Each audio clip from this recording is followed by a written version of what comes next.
That's what all that stuff is for. Yep. We live on YouTube. Hi, YouTube. We love y'all, YouTube. You guys are the greatest. Facebook, I mean, y'all cool and all, man. But it's something about YouTube, bro. It's hit different, like and subscribe to our shit. I do that all the time because they're coming to YouTube. Add a title. Yes. You know. What? Are you went to the old one? Because I already done. Nah. You was right.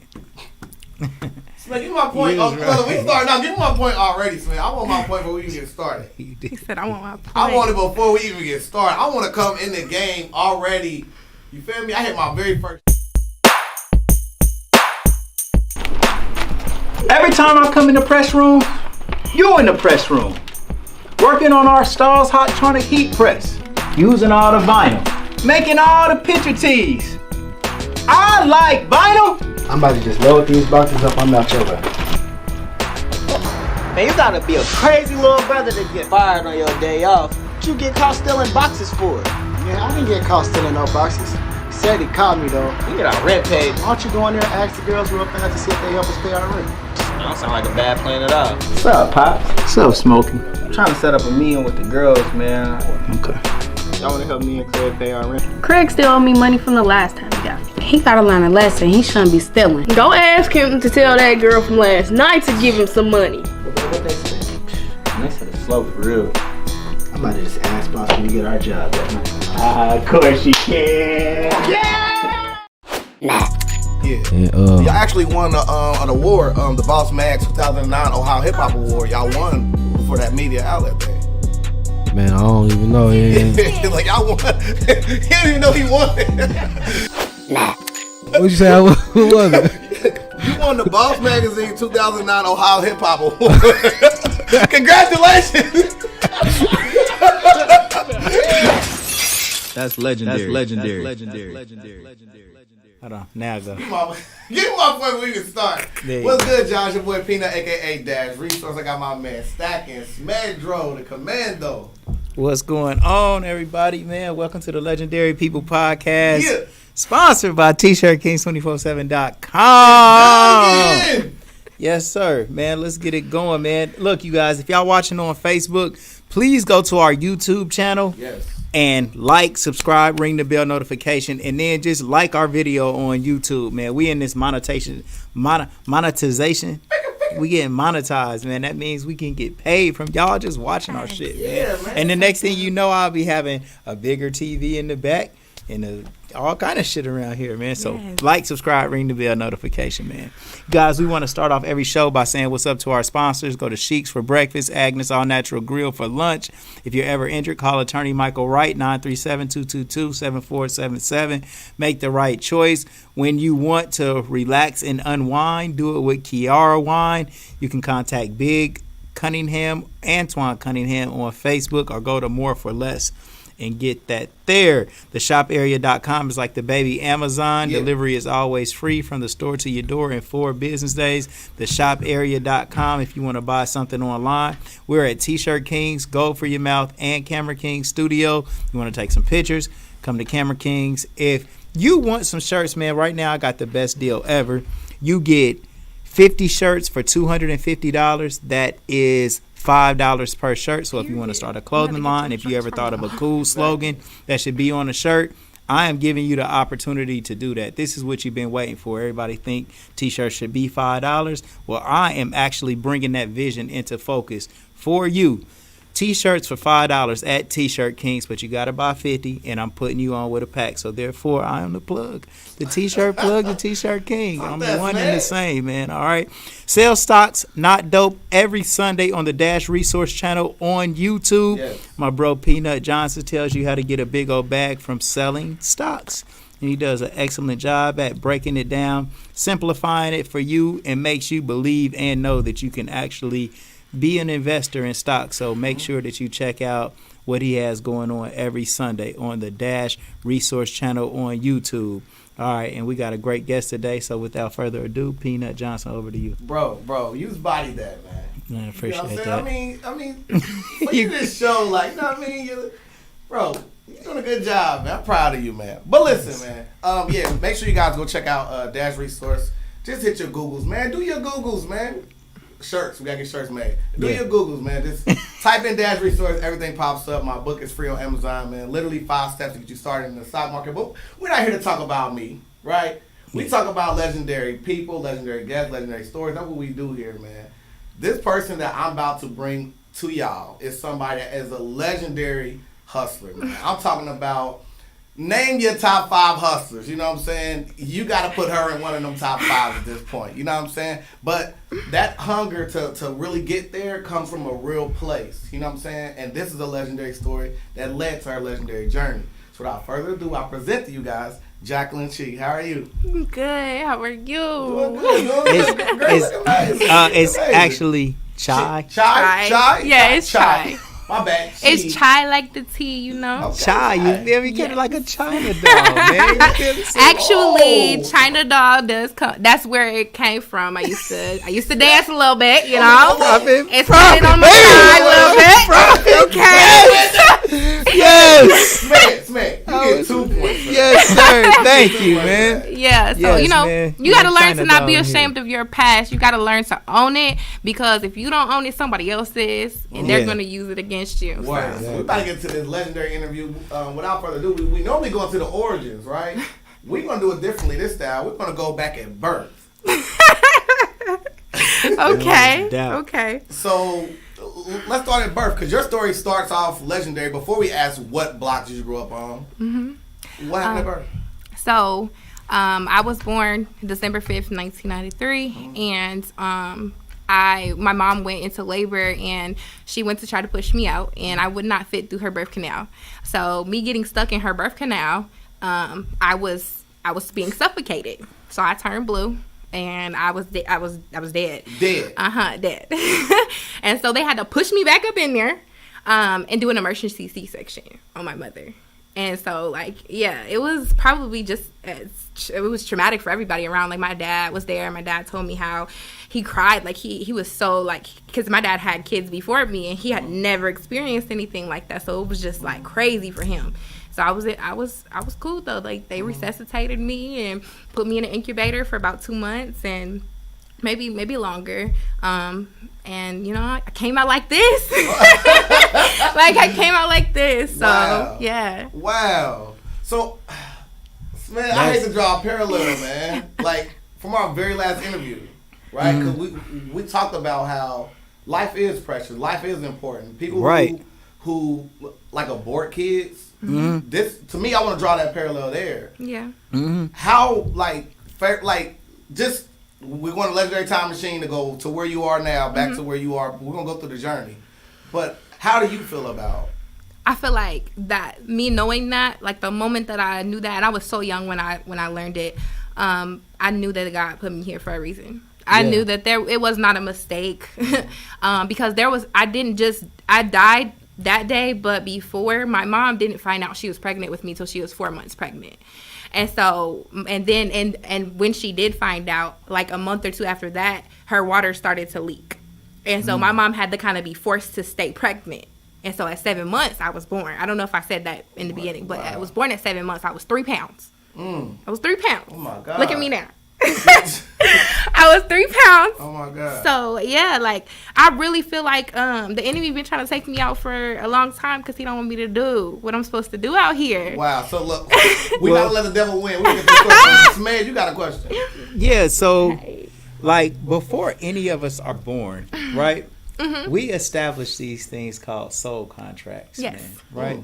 And the soul contract is something that you make with your brothers, your sister, your mother, your father. Yes. We all decide that we are going to come down here and go through this experience together as teammates, man. Yes. And your circle of life. So, like, when you're choosing your avatar, right? You decide to go down and choose your avatar. Being born is when your soul is going from inside your mom's womb back to heaven and or wherever we're at, right? Deciding whether to come in and out.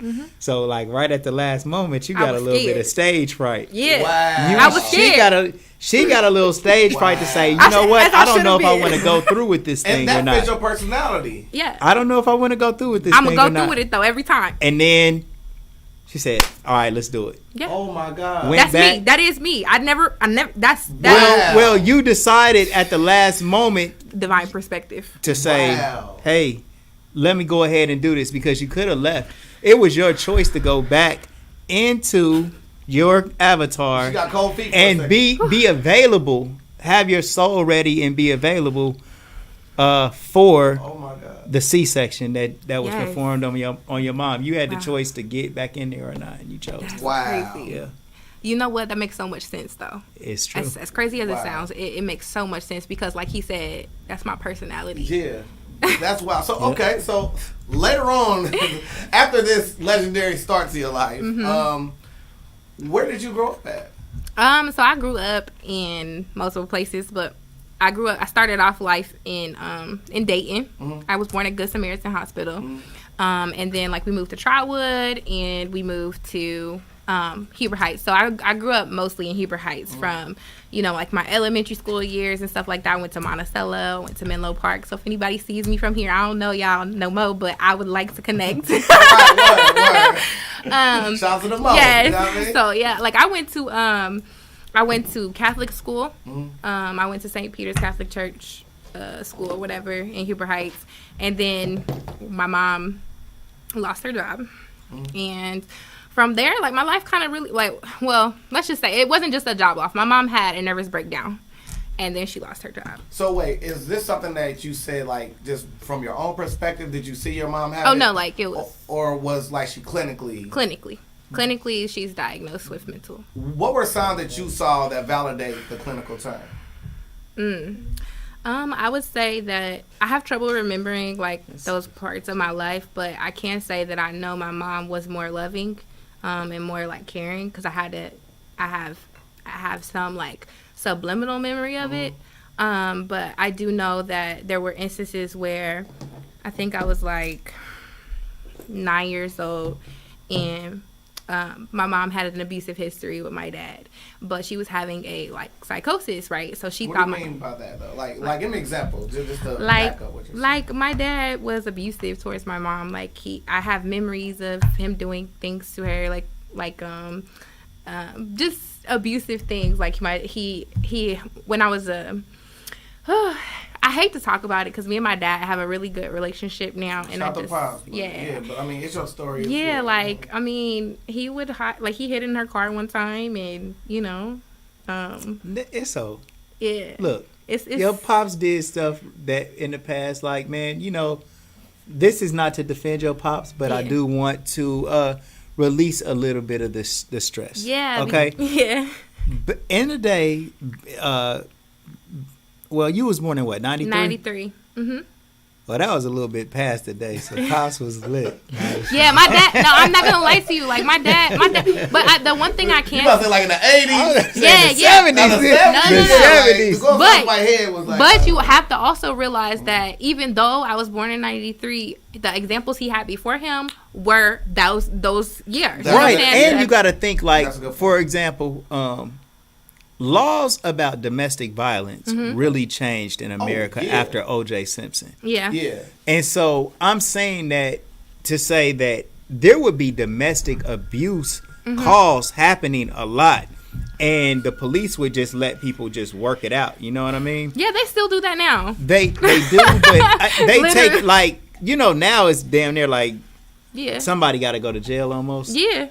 Yeah, But just so they before look it good. wasn't like that. So the time that your dad was coming up in, like, I don't know, man. It just Yeah. women have went through a lot. Yeah, I Yes. mean, and I'll never discredit what happened between my mother and my father because my dad knows what he did was wrong. My dad has talked to me about it.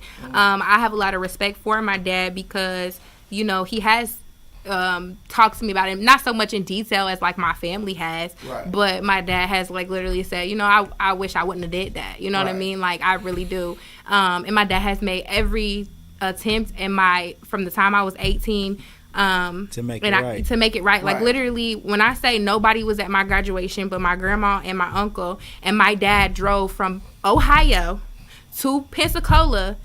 And it's crazy because that day, all I said I want somebody to bring me flowers.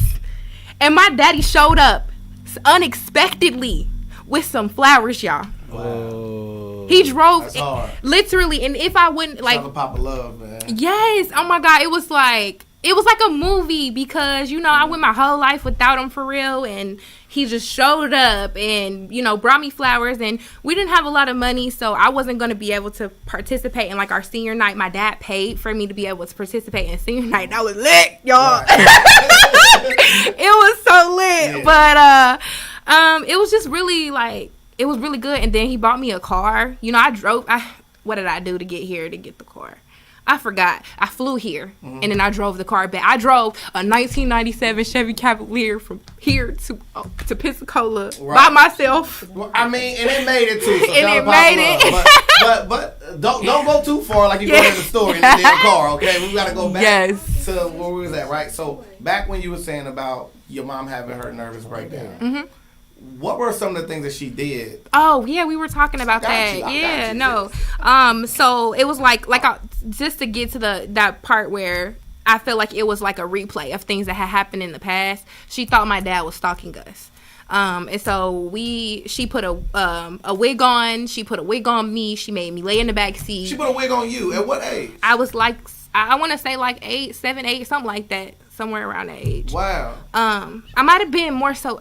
I can't. Yeah. I get what you're saying. Yeah. But anyway, so she put a wig on me and her, and she laid me in the back seat, and we drove to Grand Rapids, Michigan, where my grandfather lived. My grandfather was the judge in Grand Rapids, Michigan, At this time, like, what is going through your mind during this time? Like, are you in school during this time? I believe it was like summertime. Okay. Yeah. So during the summertime, you see in the past your mom and your dad getting into it. Mm-hmm. Mom is a little paranoid to you at this point in time. You kind of notice things different. She making you do things different. Oh yeah, my mom was real different. Like, so what's going through your mind during the time that you're in the back seat hiding with a wig on with your mother traveling to Michigan? Because that's a ride.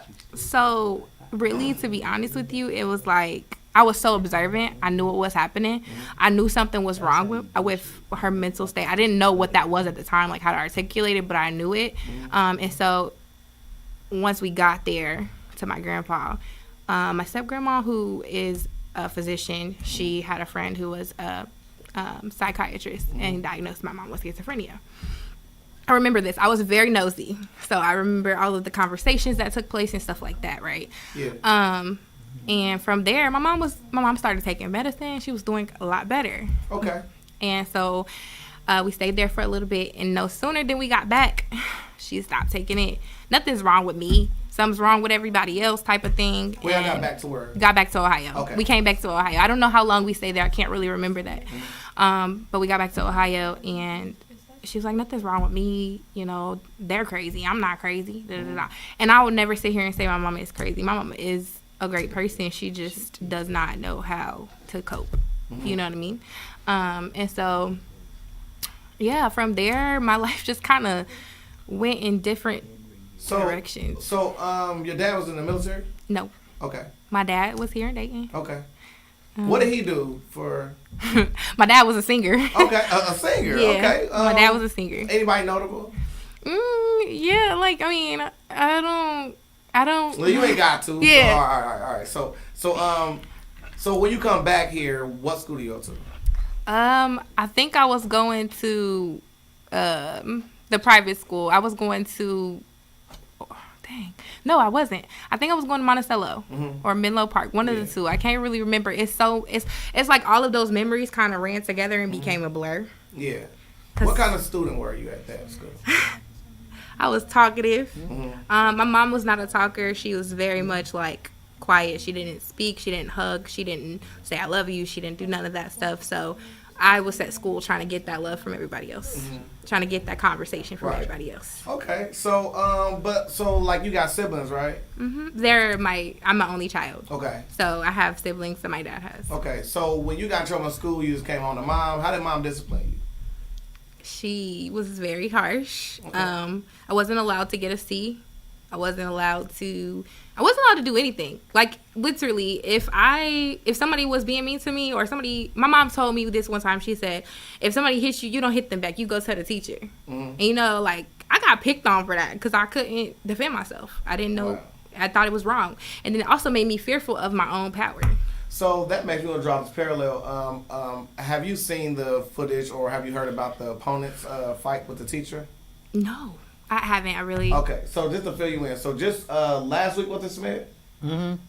Last week it was a altercation at Opponent's High School. Okay. During the altercation, a teacher jumps in to intervene. I saw the headline. Okay. Yeah, and then they beat up on the teacher. And I heard that this happened multiple times throughout the day. I may be wrong. I said I've heard that. Mm-hmm.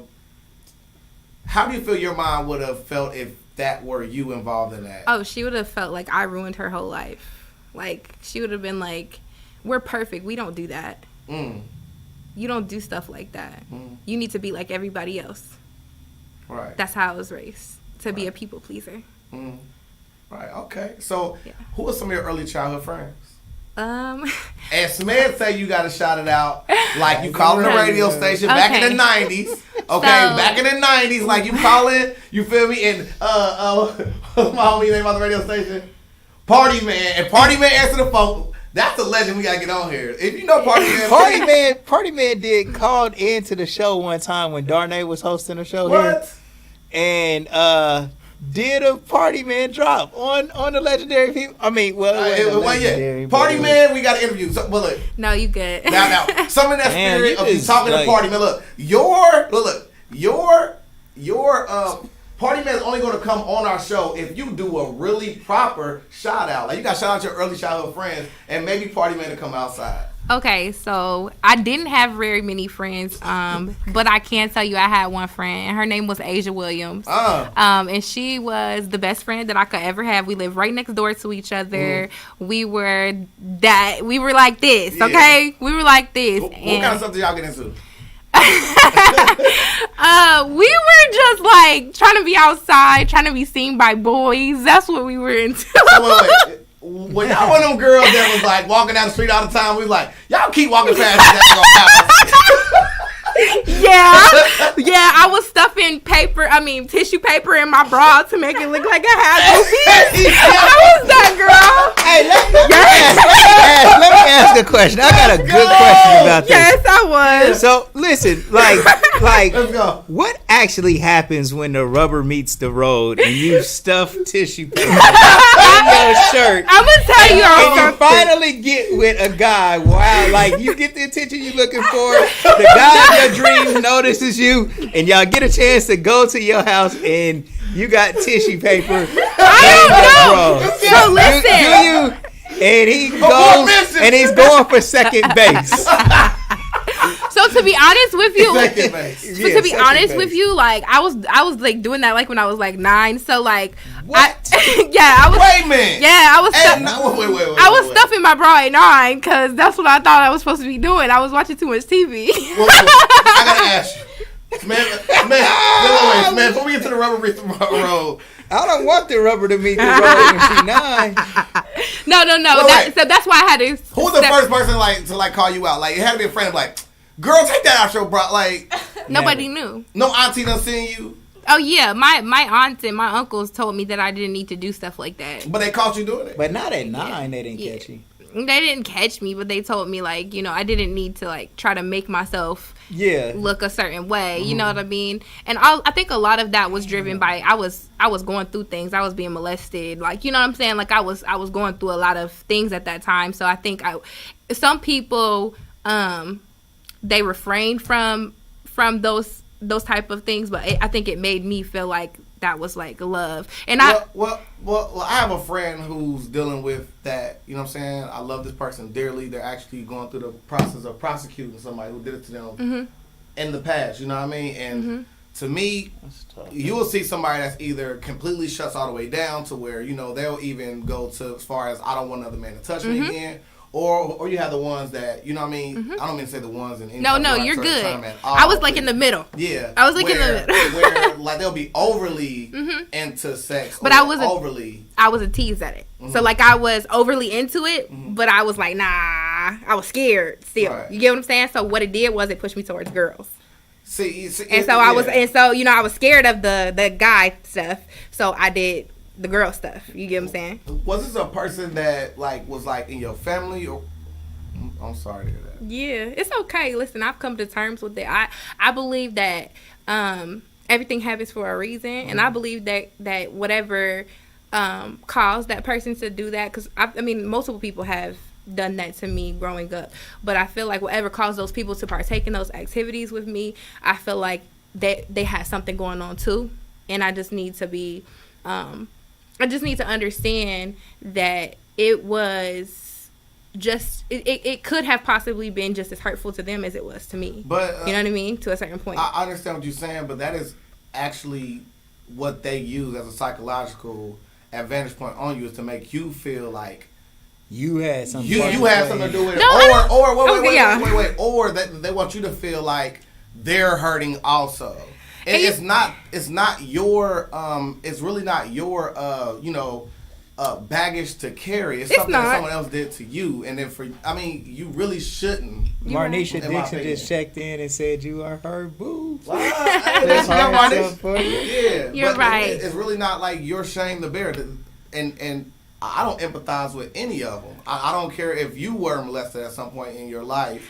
You should not turn around and then use that behavior once you know what is going on. To be honest with you, though, I don't feel like you should justify it at all, but I do feel like it's just like a mental illness. It's really a mental illness. It's something wrong with their brain. They need to be You think a pedophile is mental illness? Mm-hmm. Man, this is about to go left. No, I mean, to be honest with you, I don't feel like there's any other explanation towards how you could do that to somebody and then walk away like you're okay. You gotta be sick in that, like, you know what I'm saying? You gotta have some. There are evil, vile, terrible people walking this earth. Okay.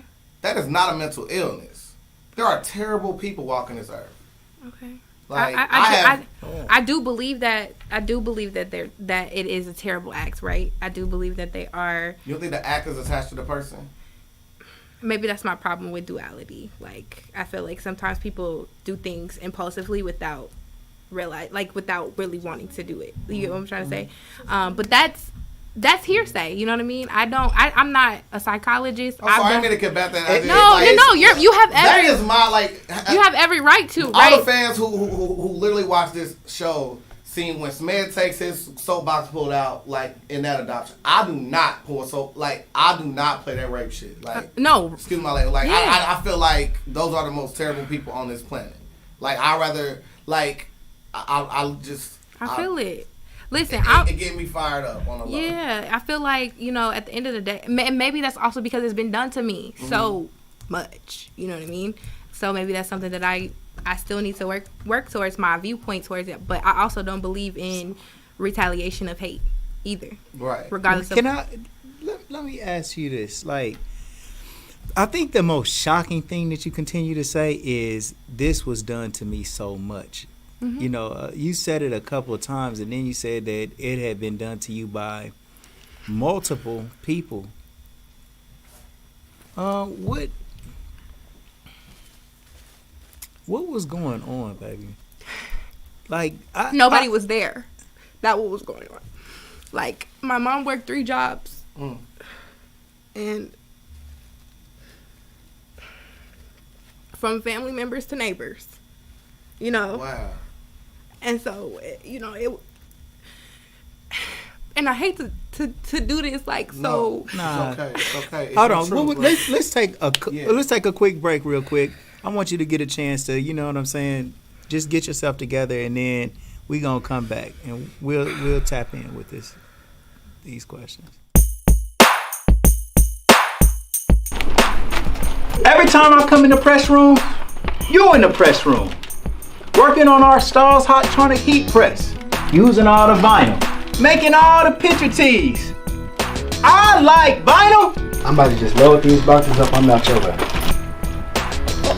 Man, you gotta be a crazy little brother to get fired on your day off. What you get caught stealing boxes for? Man, I didn't get caught stealing no boxes. He said he called me though. You get our rent paid. Why don't you go in there and ask the girls real fast to see if they help us pay our rent? That don't sound like a bad plan at all. What's up, Pops? What's up, Smokey? I'm trying to set up a meeting with the girls, man. Okay. Y'all wanna help me and Craig pay our rent? Craig still owe me money from the last time he got me. He gotta learn a lesson. He shouldn't be stealing. Go ask him to tell that girl from last night to give him some money. What they say? They said it's slow for real. I'm about to just ask boss when we get our job that night. Of course you can. Yeah!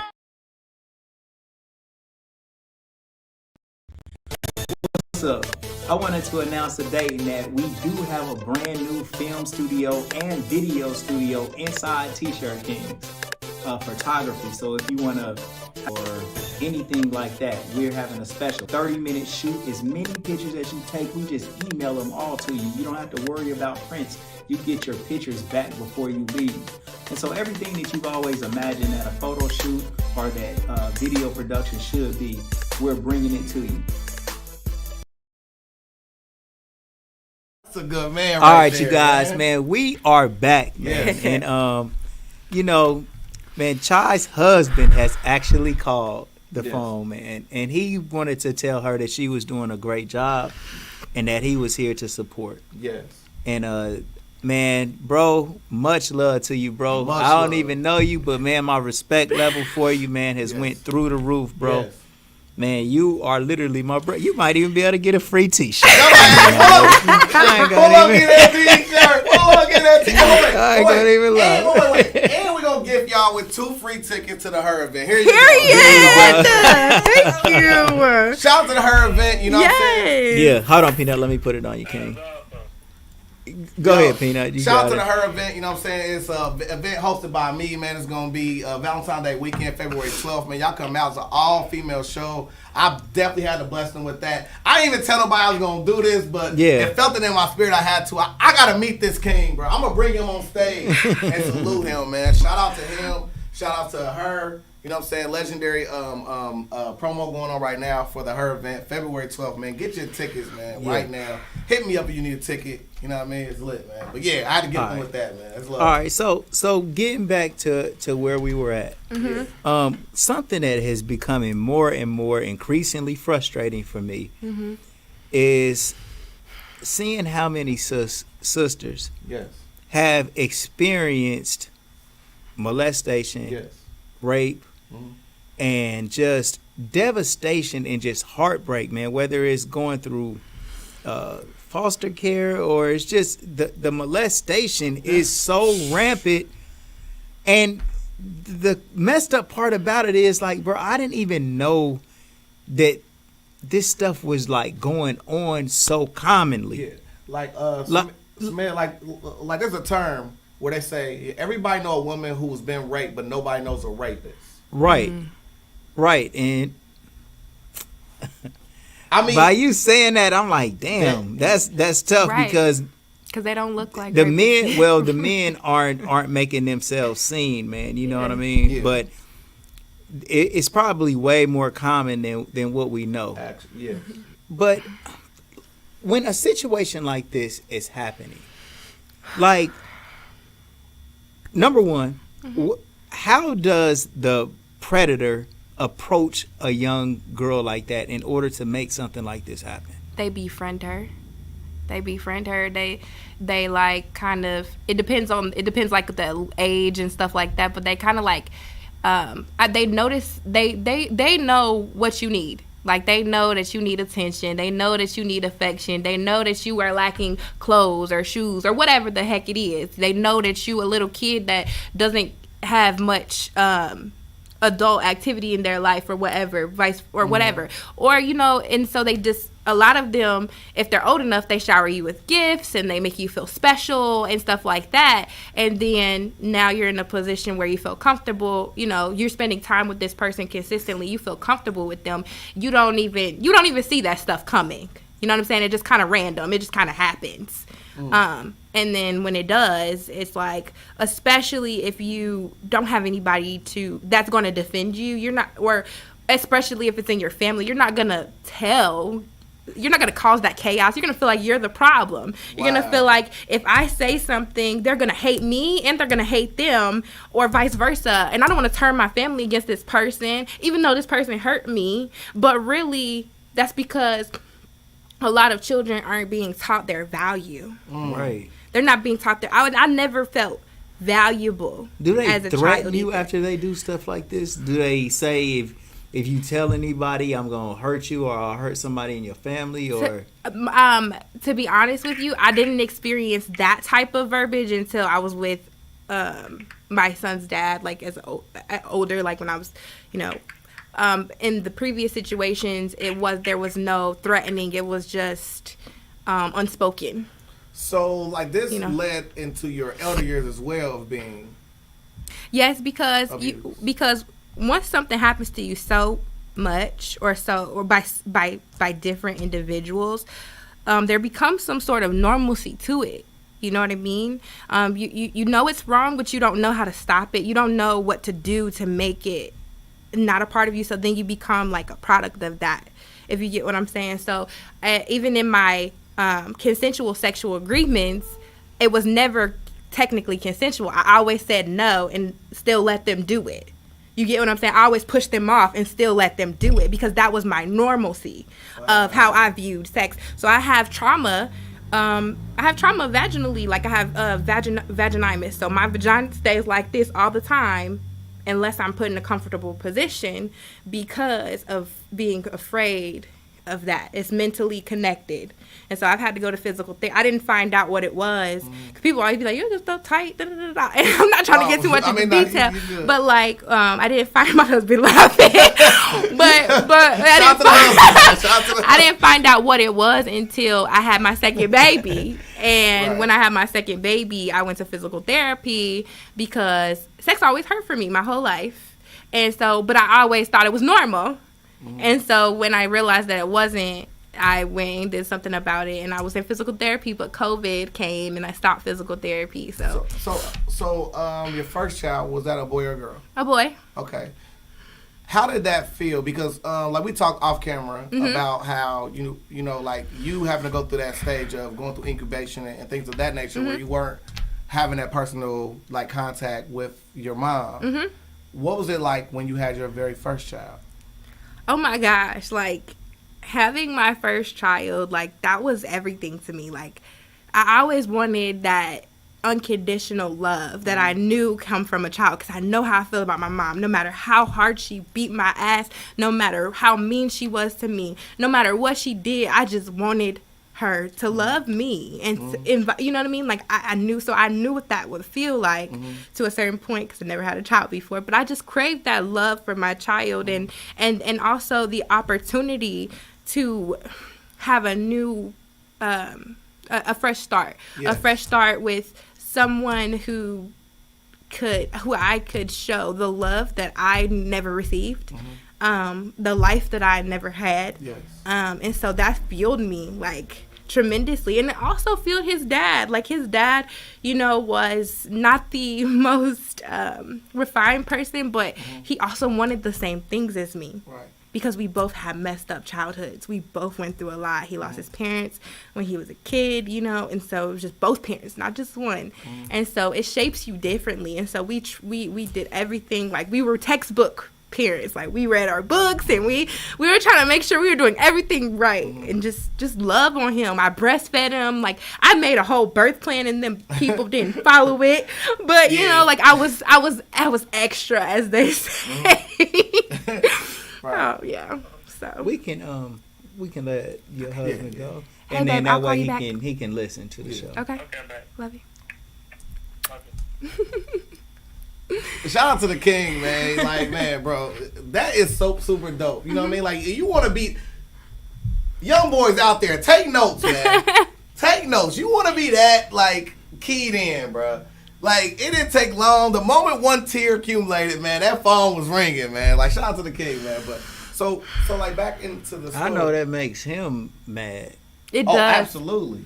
It does. Yeah, to hear that shit, like he want to go and hunt the people down that did that shit even before he was into the picture. Yeah. And like serve their ass, man. Yeah. For real, Especially when like, you got to deal with the hurt that it caused. Yes. because I'm still healing. I don't feel like healing it has a destination. Healing is forever. Healing is, I mean, you're going to be healing from different things throughout your life, and you just got to keep working on it. Right. You got to, because different things are going to trigger you, things that you forgot about, things that you didn't understand. Like, when I first moved back to Ohio, man, I rode past so many places in Huber Heights that had so many messed up memories. Like, it was crazy. Like, my mom tried to drop me off at the juvenile correctional facility because she said she didn't want me anymore. At what age was this? I was like 9. At 9 years old? I was at, how old are you at 9? I was in 3rd grade. I know exactly what grade, but I think, yeah, that was like 9. I was like, yeah. And so my mom just was like, you know, she's like, I'm not raising a bad kid, da, da, da, da. And I wasn't, when I look back, I wasn't a bad kid. I was just problematic for my mom, a person who didn't understand my emotions. Right. You get what I'm saying? And so she was like, well, pack up all your stuff, and when you get out of school, you're going there. I don't want you anymore. And so she followed through with the packing up and took me down there. And then when we got there, she was like, I cried.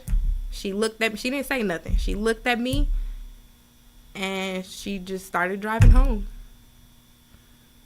So, like, how did you feel in that moment? I felt a lot of things. You got to think I went through a whole day of school knowing that my mom was about to do that, and knowing that my mom was serious, and knowing that she did not care. So it was very hard. It was very, very devaluing. So sad, it made me feel... The crazy thing is, I was almost happy at the same time as I was sad.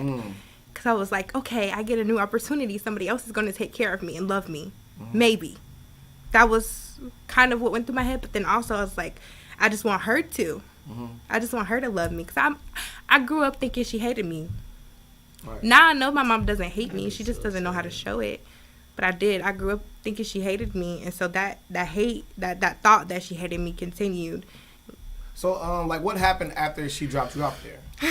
After she dropped me off there, we went home. She didn't say anything to me. Okay. So wait, she didn't drop her off. No, she didn't drop me off. Yeah, she just pulled up to the place. She pulled up. Like, it could have been a scare tactic. Yeah, I'm the king of scare tactics. Let me tell you one time I did this to make everybody laugh. Right, so like my son Jaden, shout out to my son Jaden who about to turn 18. A month from today, my son about to turn 18. Period. Man, do the math on that one. A month from today. Black don't crack. 12. Black don't crack. Oh yeah. You. So one day he was acting up at school. I never forget this day, right? So his mom called me, man, Jamie acted up at school, right? So I go and buy a helium balloon. I go down there, pick up from school. Yeah, I pick myself up from school. Come outside to the car, get the helium balloon. I said, if you keep acting up in school, I'm going to knock you to the moon. I punched the helium balloon and went flying. He was so petrified. That's humorous. Yes. That is humorous. That is funny. Like, I did that. Yes. Hey. Never had to whoop Jaden. Never. Now, Jameer, where that ass out. Man. Hey, I think every kid is different. Yeah, they are. And you just have to figure it out. Whoop them different. You use the left hand for some, use the right hand for others. You silly. So all right. Sorry, y'all. I had to lighten it up a little. Did you ever... Go ahead. Well, I'm going back dark for a second. Well, no, because, I mean, man, you and your mom, and this relationship that you guys had, did you ever talk to your mom about what was going on? I tried to. I didn't try to till I was like 13. When we moved to Miami, I finally told her. I said... But we going from 6 years old. Mm-hmm. And there was things that happened in between there that she should have known, but she told me that, you know, I was fine. So, like... Give me an example. You was fine. This is a little gruesome, but, like, I went to the bathroom and I was bleeding everywhere, like, rectally, because that's where the abuse took place. And my mom told me I was fine. We lived with her friend, and she told her to take me to the hospital. My mom told me I was fine and I'd be okay. Nothing was wrong with me. Your mother saw you went to the hospital? I showed her a toilet full of blood, and I wasn't on a period or anything. I was bleeding from my behind. So did your mom inspect you at all? She started to, but she wasn't inspecting me for molestation. She was expecting me because she thought I was having sex. Oh. 7, No. Like later on down the line. You said he if at all, so I was going kind of further up. Yeah, no. But I was saying, like, in that moment, you say, hey, Mom, something's messed up. She go look in the toilet, see blood. She don't inspect you to see if any trauma happens to you? No. So does she's inspecting you to see if you had, did she say, are you having sex? No, she just would tell me to come in the bathroom and check. How do you do a sex inspection? You tell me. I don't even know how that's possible, but, that's what happened. So she tell you to come in the bathroom and she checking your vagina and checking, going in there and like because she opening it up and looking. What are we doing? No, here? No, not. I mean, no, you're I'm fine. getting You're graphic. fine. Not into that. Not into that though. aspect. But she said she was checking. You get what I'm saying? She just look at you. Yeah, she just looked at me. Well, it was to comfort you more than to actually inspect. Like, you could tell that she didn't take you serious. No. Like, I'm saying this was like further down the line. Like, she thought I was doing stuff like on my own. Yeah. Not knowing that things were being done to you. And just the vibe was never right for you to say, Mom, I was always crazy stuff is happening. So no, because I was always the problem. So you have to think that when you realize that your parent thinks that you're always the problem, they blame you for everything. So why would I feel comfortable telling her that this stuff was happening to me? Yeah. And just for her to blame me, because mind you, when I finally did years down the line at 13, I told her, we got into a fight in the car, and I said, well, she said, I did everything to protect you, and da-da-da-da, and I said, well, she making it about her. Yeah. And I told her that happened, and she was like, you're lying. Who did it? And I was like, I don't want to tell you that because I'm scared. And she's like, well, if you can't tell me who did it, then you're lying. And that was the end of the conversation. And we got into a little. Parents out there, just for all my parents out there, like, you guys, if your child comes to you and tells you something like that is happening, your first obligation is to believe your child. Yes. Yeah. I mean, I don't understand a child even lying about something like that. Can't see any reason why they would make something like that up. But I would definitely believe my child, man, and try to get whoever is doing this stuff out of their lives before they continue to do it. Because that causes long suffering and, shit that happens way down in their life, man. You never, man, stuff like that can stop somebody from having kids later on in life. They can choose to be who with. they choose. And then this is something else that I wanted to ask you, and this is a tough question. But when you are in situations like that, does it later on in life make you more sexually adventurous? Or make you value sex less, so you will be... I believe it had a different effect on me simply because I was super educated. Like, I was a book reader, and with my mom being, like she was mental health wise, I didn't have anybody to teach me things, and I realized that at a very young age. So I started reading books on it, and reading books on like psychology, reading books on what a period looks like. Because mind you, I hadn't even started my period when that stuff was happening to me. I didn't know what that was, and so I really think it had a different effect on me because I was somewhat, like hypersexual, but I never imposed in the act with guys. I was more so with women, girls at that time, because that's what I was first exposed to, and so it was just like girls.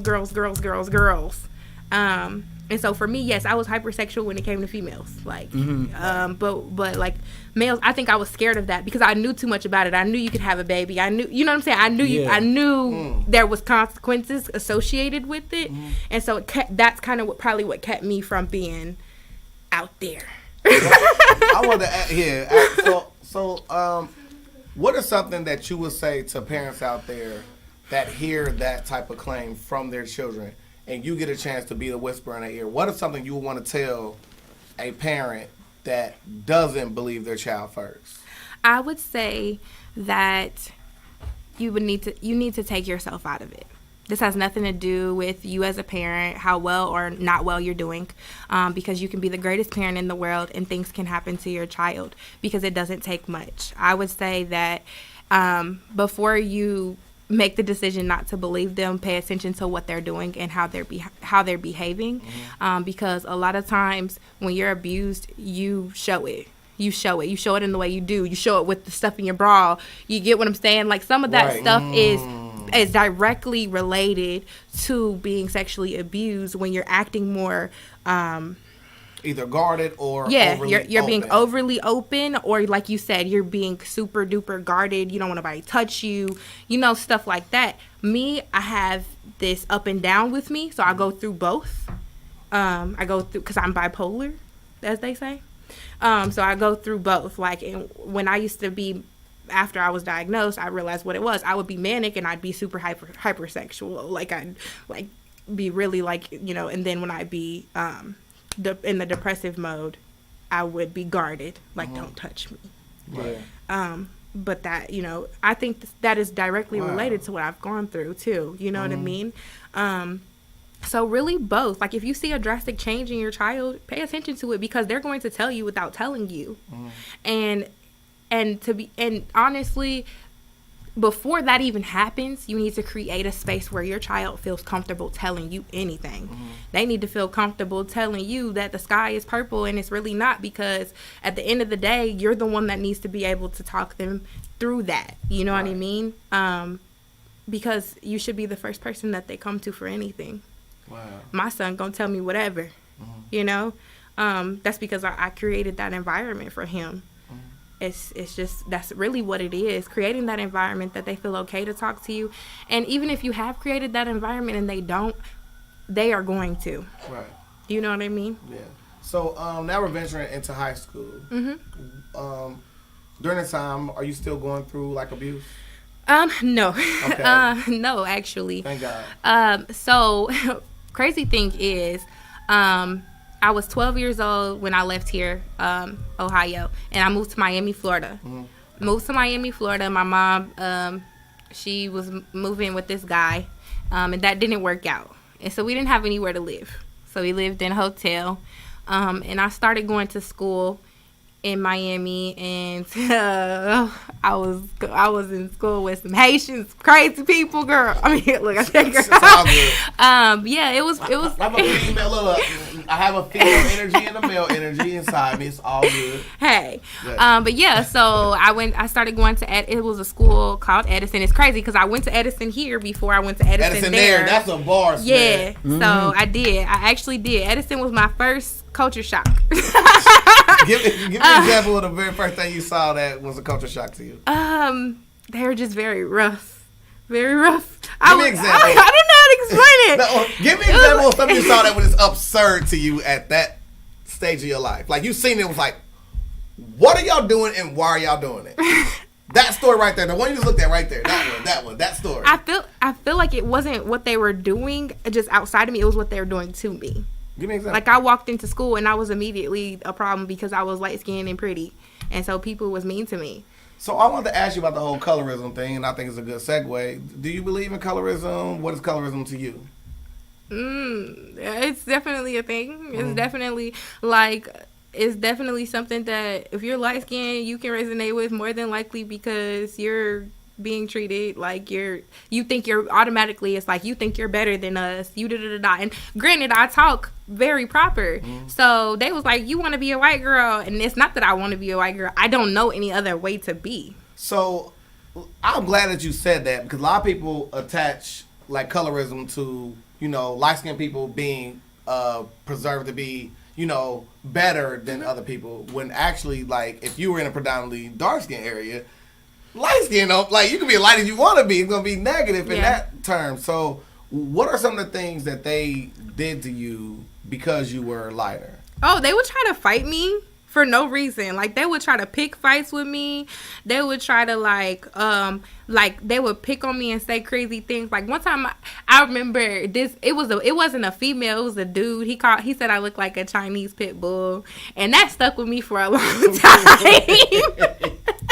Yes! Smell, you get a smell. But man. I look like a cute one though. No,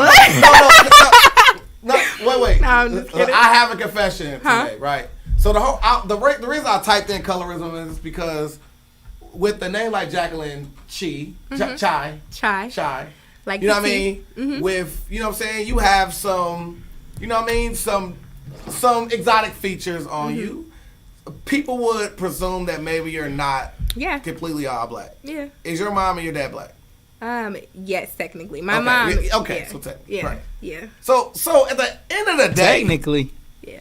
I'd say technically because my mom comes from like white Indian, and I did a DNA test on my son. I mean, on myself.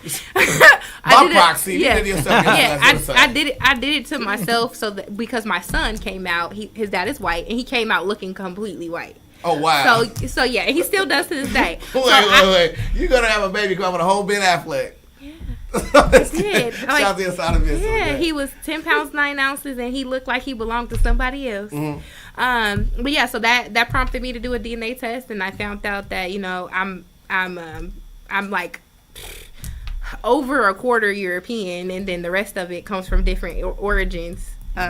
So, like, I have Irish in me, I have Asian in me. That's probably why I kind of look like that. Yes. Also, the Indian stuff in me. So, it definitely plays a big role in your... Right. Right. So, like, down there when you go to school, down there in Florida with a bunch of Haitians, you know what I'm saying? A bunch of Smeds running around there, right? A bunch of Smeds running around there. You know what I'm saying? There ain't too many nice conservative peanuts running around there. They're being actually, I did meet a nice one, but anyways, we'll Niecy Simmons said, "Hi, hey, beautiful Niecy." Niecy, I've been asking her to come on the show for about 6-7 months. Well, Niecy, hopefully you find enjoyment in watching this show and you feel more comfortable to come on to tell your life story.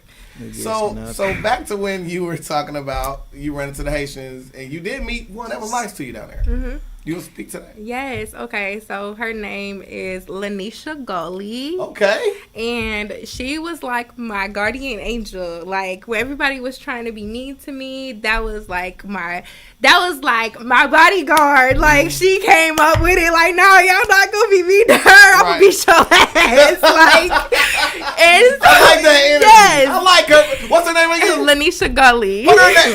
She's going to the Hall of Fame, man. Yeah, man. Yes. So it's funny because I feel like God always sent a guardian angel for me. Ain't that a bar, bro? Yes. Like a goalie to block? Yes, I was never I was never faced with the bullying stuff for too long before somebody stepped in for me, which also it was a negative too because it didn't teach me how to deal confrontation on my own. Right. You know what I mean? But it was always like I didn't ask them. Mm-hmm. They just was like, nah, she too, you know what I'm saying? Like she's a good person. Like you're not gonna do her like that. Yeah, and that was just really what it was. In different avenues of my life it happened. Right. And I didn't see it back then, but once I looked back, I'm like, dang, y'all was saving me for this. Right. Yes. Yeah.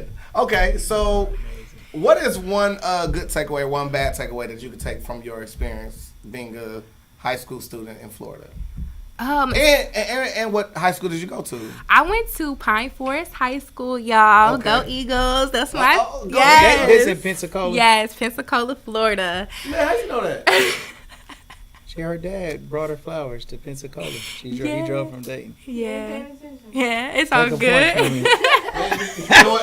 Smith. Wait, Smith. I'm gonna get canceled. Wait, Smith. Put both locks on them back wheels right now. She ain't leaving. So listen, you're silly. Now, but not only am I you, now I got my crew. See that? He's conspired against me. All right, conspired. No. We got a whole crew against. Shout out to the legendary comment section in the building also. What's going on? Yeah. I will soon be ready to share my life journey. Yes. Come on through. We want to hear all about that. Yanni, them Yanni steams, that body contouring. Y'all, I'm gonna shout out Royal Bodies, located at Royal Grand Suites in Inglewood, Ohio. I hope that's right.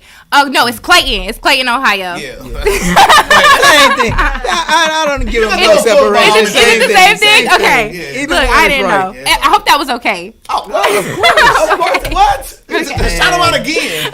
Hey, Well, listen. man, Niecy been around for a while. She been coming to rock with me for a minute. So, Okay, man, period. definitely we can always shout out her stuff, Yes. man. We definitely love you. And little Niecy, man, like Shout out Lil man, I'm Niecy. like this, man, with their whole family right now. Oh, okay. So, in Pensacola, Florida, which now I have it stapled down, guys. You all right? feel me? All right. So. Yeah, because I went from Miami to Pensacola. So I was living with my mom in Miami for about a year. And then me and my mom got into this really big fight. And I called my grandma and I was like... Physical fight? Physical. I got tired of her putting her hands on me. So I started, fighting back. Which you should never do. You shouldn't hurt your parents. But You put the beef in your mouth? You gotta look... My mom is 5'5" and a twig. Okay? And I was developed at an early age. So I do, I pray that she forgives me, for because I felt like she was hurting me and I didn't know how else to respond because she wouldn't stop. I used to tell her like, you're hurting me. Can you please stop hurting me? She just didn't get it. Mind you, my mom lives with me now. So we'll talk about that Shout out later. to Mama Love. But anyways, so from there I went to Pensacola. I went to go live with my grandmother. Is this on your mom or dad's side? My mom's side. Okay. Thought I was, going into a better situation, which it was better in a lot of ways, but I was living in a hotel in Pensacola. It was called Homestay Lodge. And so, I started going to Bellevue Middle School. We lived the hotel was right next to the school. And I went through the whole colorism stuff there too. But I made it through my 8th grade year. I was in 8th grade. I did cheerleading. I was just tried to be a normal kid. Nobody really knew what I was living through except for my friend. Shout out to Quinetta Wright. That was a really great friend. Like, I let her see my life, and she didn't go trying to make it. Everybody been trying to get mad at you one day and tell all of y'all. Yeah, so it's like she was a real friend. She still is. Like, we still are connected. Love that. On Facebook. Right.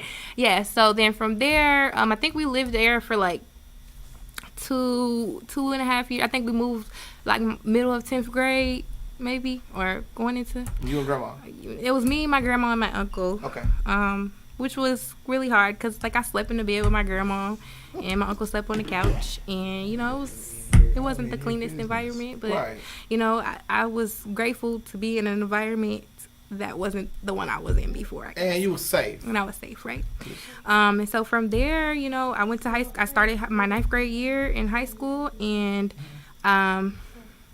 so like while you were gone, was there any conversation with your mom? Was there any conversation with your dad? What was the situation with that during the time you were with your grandmother? My dad and I maybe conversated once or twice, but we really weren't in contact. Like, we got in contact shortly before I moved to Pensacola. Like, my big brother, TJ, he was on Facebook and I was on Facebook, and so he connected me with my dad. And then from there, it was like, conversation here and there. Pass that bottle. Yeah, so conversation. Move your ass over here and get it. Nah.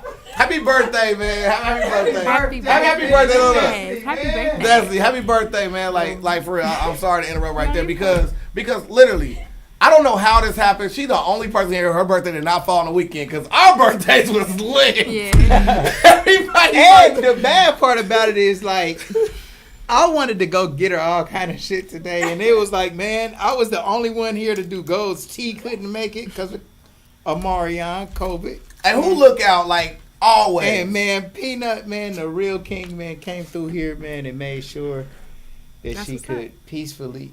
Did you just? What is wrong with you? Check the carpet. Hold on. No. Don't. She said don't do her. I'm sorry. I get into it with anybody over anything. Oh, y'all laughing in the back. That's for the kids at home. Like, y'all. Dripping down slowly but surely. Word. Man, don't you ever. What's happening? Ever. All right. Don't you ever say Back to our legendary guest.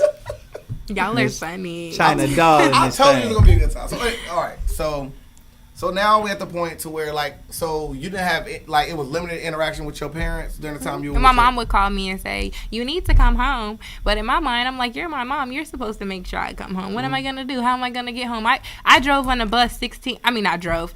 My grandma paid $50. I remember exactly. She paid $50 for a Greyhound ticket, and I had to pretend like I was 16 years old. And I was on that bus for 19 hours by myself. How old was you? 15? No, I was 13. What? I was 13. And I'm telling you, I'm divinely protected. Bro, you have like done a lot. I could have been human trafficked and all types of stuff. You know what I'm saying? But I wasn't. You know, I was placed next to this mid-aged lady, like, and she was. We talked the whole time. Like she was so nice and so. They didn't know how old I was. Like I said, I always looked older than what I was. And so from there, you know. My mom would call me like maybe once every couple months and be like, "You need to come home." I didn't say you could stay there, but I knew when I went I was gonna stay. I knew I wasn't coming back. You know what I mean? Like you came with all your stuff. Yeah, I knew my intentions was to stay with my grandma. And so from there, really my mom's contact slowly dissipated, and then eventually we didn't hear from her for a couple years. Wow. And by the time, I don't know if you want me to skip to 18. I mean, we never get to your dancing past a little bit. Is that when you started at 18? Mm-hmm. Okay, so like that leads into. But are there anything significant that happened between that time of disconnecting with your mom, living with your grandmother, that you would find to be, you know? A lot of things happened. You know, we moved into a house that didn't have any heat, didn't have any air. There were several times where we didn't have water, and my grandma's friend would fill up water jugs and bring them to the house, and I would warm up water jugs in the microwave to shower. Wow. There was times when our toilet wasn't working, and I don't want to get into that, but you know, we would have to go to the store, use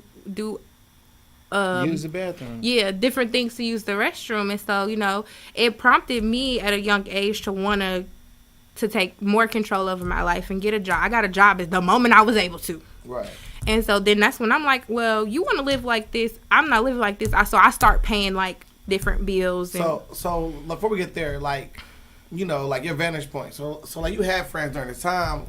Was it the fact that you guys had to see other people's life and see how it was going?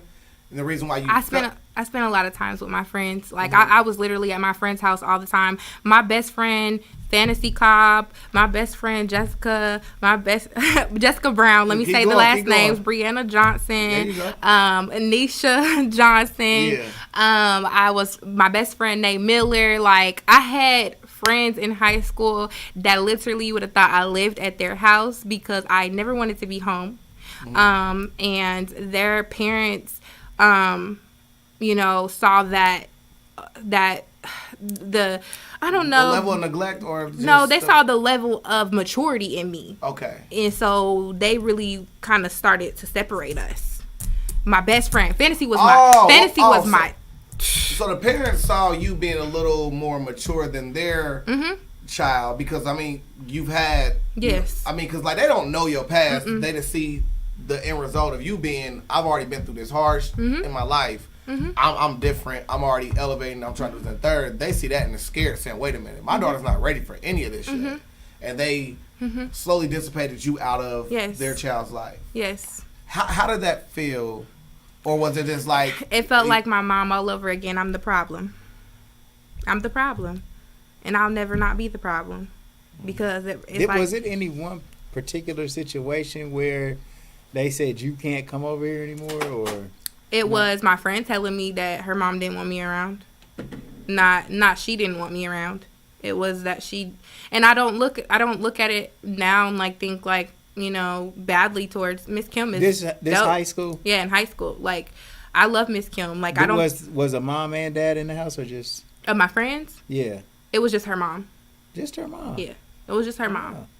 And she was, like I said, that was my best friend. We did everything together. But I think she was in child care. Like, she had her own daycare and stuff. And so maybe she saw things that I couldn't see in myself at that time. But it was also like it hurt me because I didn't understand. I was still a child, so there were certain things that you still don't emotionally understand. Yeah. And so we kind of stopped. We were still trying to hang out, but me just knowing that, it put a Wedge in it. yeah, like I can't really be close to you like that because your mom don't like me, and I don't like that feeling. Right. You know what I'm saying? I don't, and that's what I took it as, is that she didn't like me. Never But be in a room where you don't want to be wanted, Right. or invited. I was taught that at an early age. Yeah. Like my grandma be like, "Them, you keep going to them folks' house, they gonna get tired of you." Yep. You know, that was always Yep. what I heard. You know. Mama love telling you the truth. You Grandma gonna love telling wear you the out truth. your Yes. welcome. Yo, Yes, yep. you wear out your welcome. And People so I used was. to wear out What- their welcome. People wear out what? their welcome Smith. at my house. When I was a Wait. kid. Smith, I would draw a parallel of that point in time because I think y'all kind of connect right there with like your life story, right? Because it was a time where you were homeless and having to lean on other people. Definitely. Yeah, So- I've had to live in but different. even when I was homeless, though, I still was getting money. Right. And so wherever I went, I would just at least pay my portion. For however which way it was that I was coming. Like, because a certain point in time, like, I was working, right? Yeah. It really wasn't that I couldn't go anywhere. It was that I didn't want to live under anybody else's rules, and I didn't have my own house at the time. Right. So I might stay in a trap house. Yeah. Right. I might stay in a car. I had a car the whole time, so it wasn't no. Yeah, No, I'm just- but I'm you just having saying- that your backpack is something. Yeah. Would have drawn that parallel. Yeah, for sure. all I'm saying is like the times that that I might have to go over somebody's house. Like I would always try to pay my way some type of way. And you know what? You know what I'm saying? Going through that type of stuff at a young age and watching my mom live with different people, and like I was very observant, so I knew what was going on. I knew that she wasn't doing her part and stuff, and so it taught me to never do that.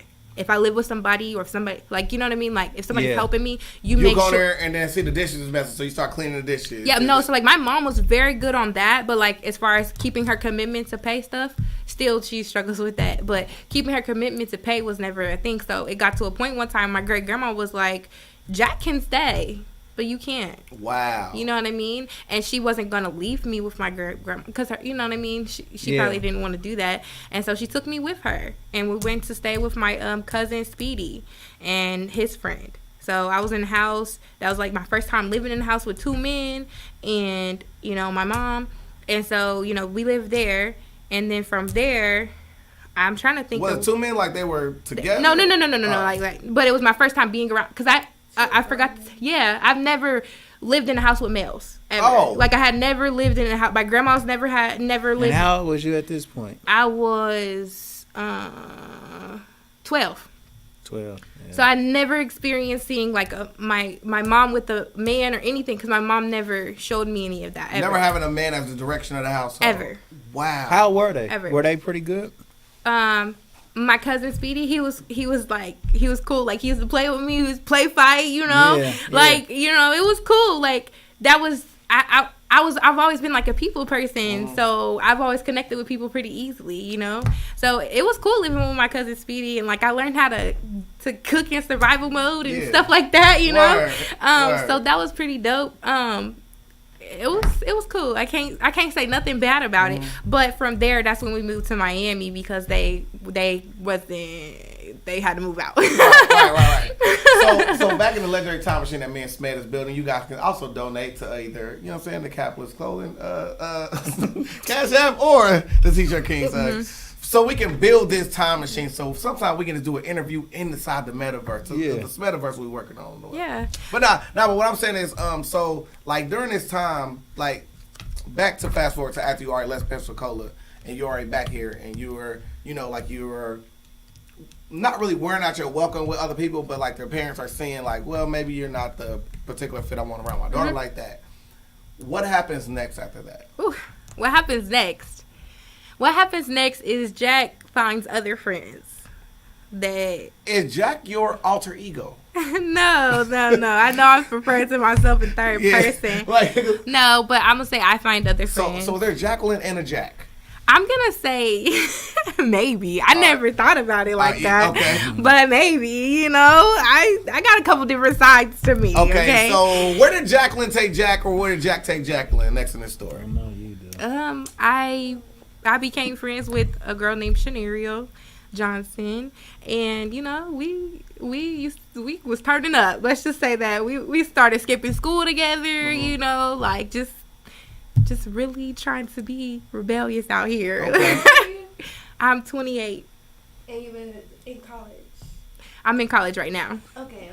Yeah. But I've been you were talking about when they start skipping school, or right now? Like when they start skipping school. When we started skipping school, I was in high school. Yeah, high school. So I think we were backtracking. Yeah. What We went back to. Yeah, I we were back. We kind of been going back and forth, but hey, it is what it It's all is. good. Yeah. But So yeah. in high school, y'all skipping school. Yeah, It's we like was skipping sophomore, school. junior year. Yes, like I went. Yes. So like we was skipping. I got a car.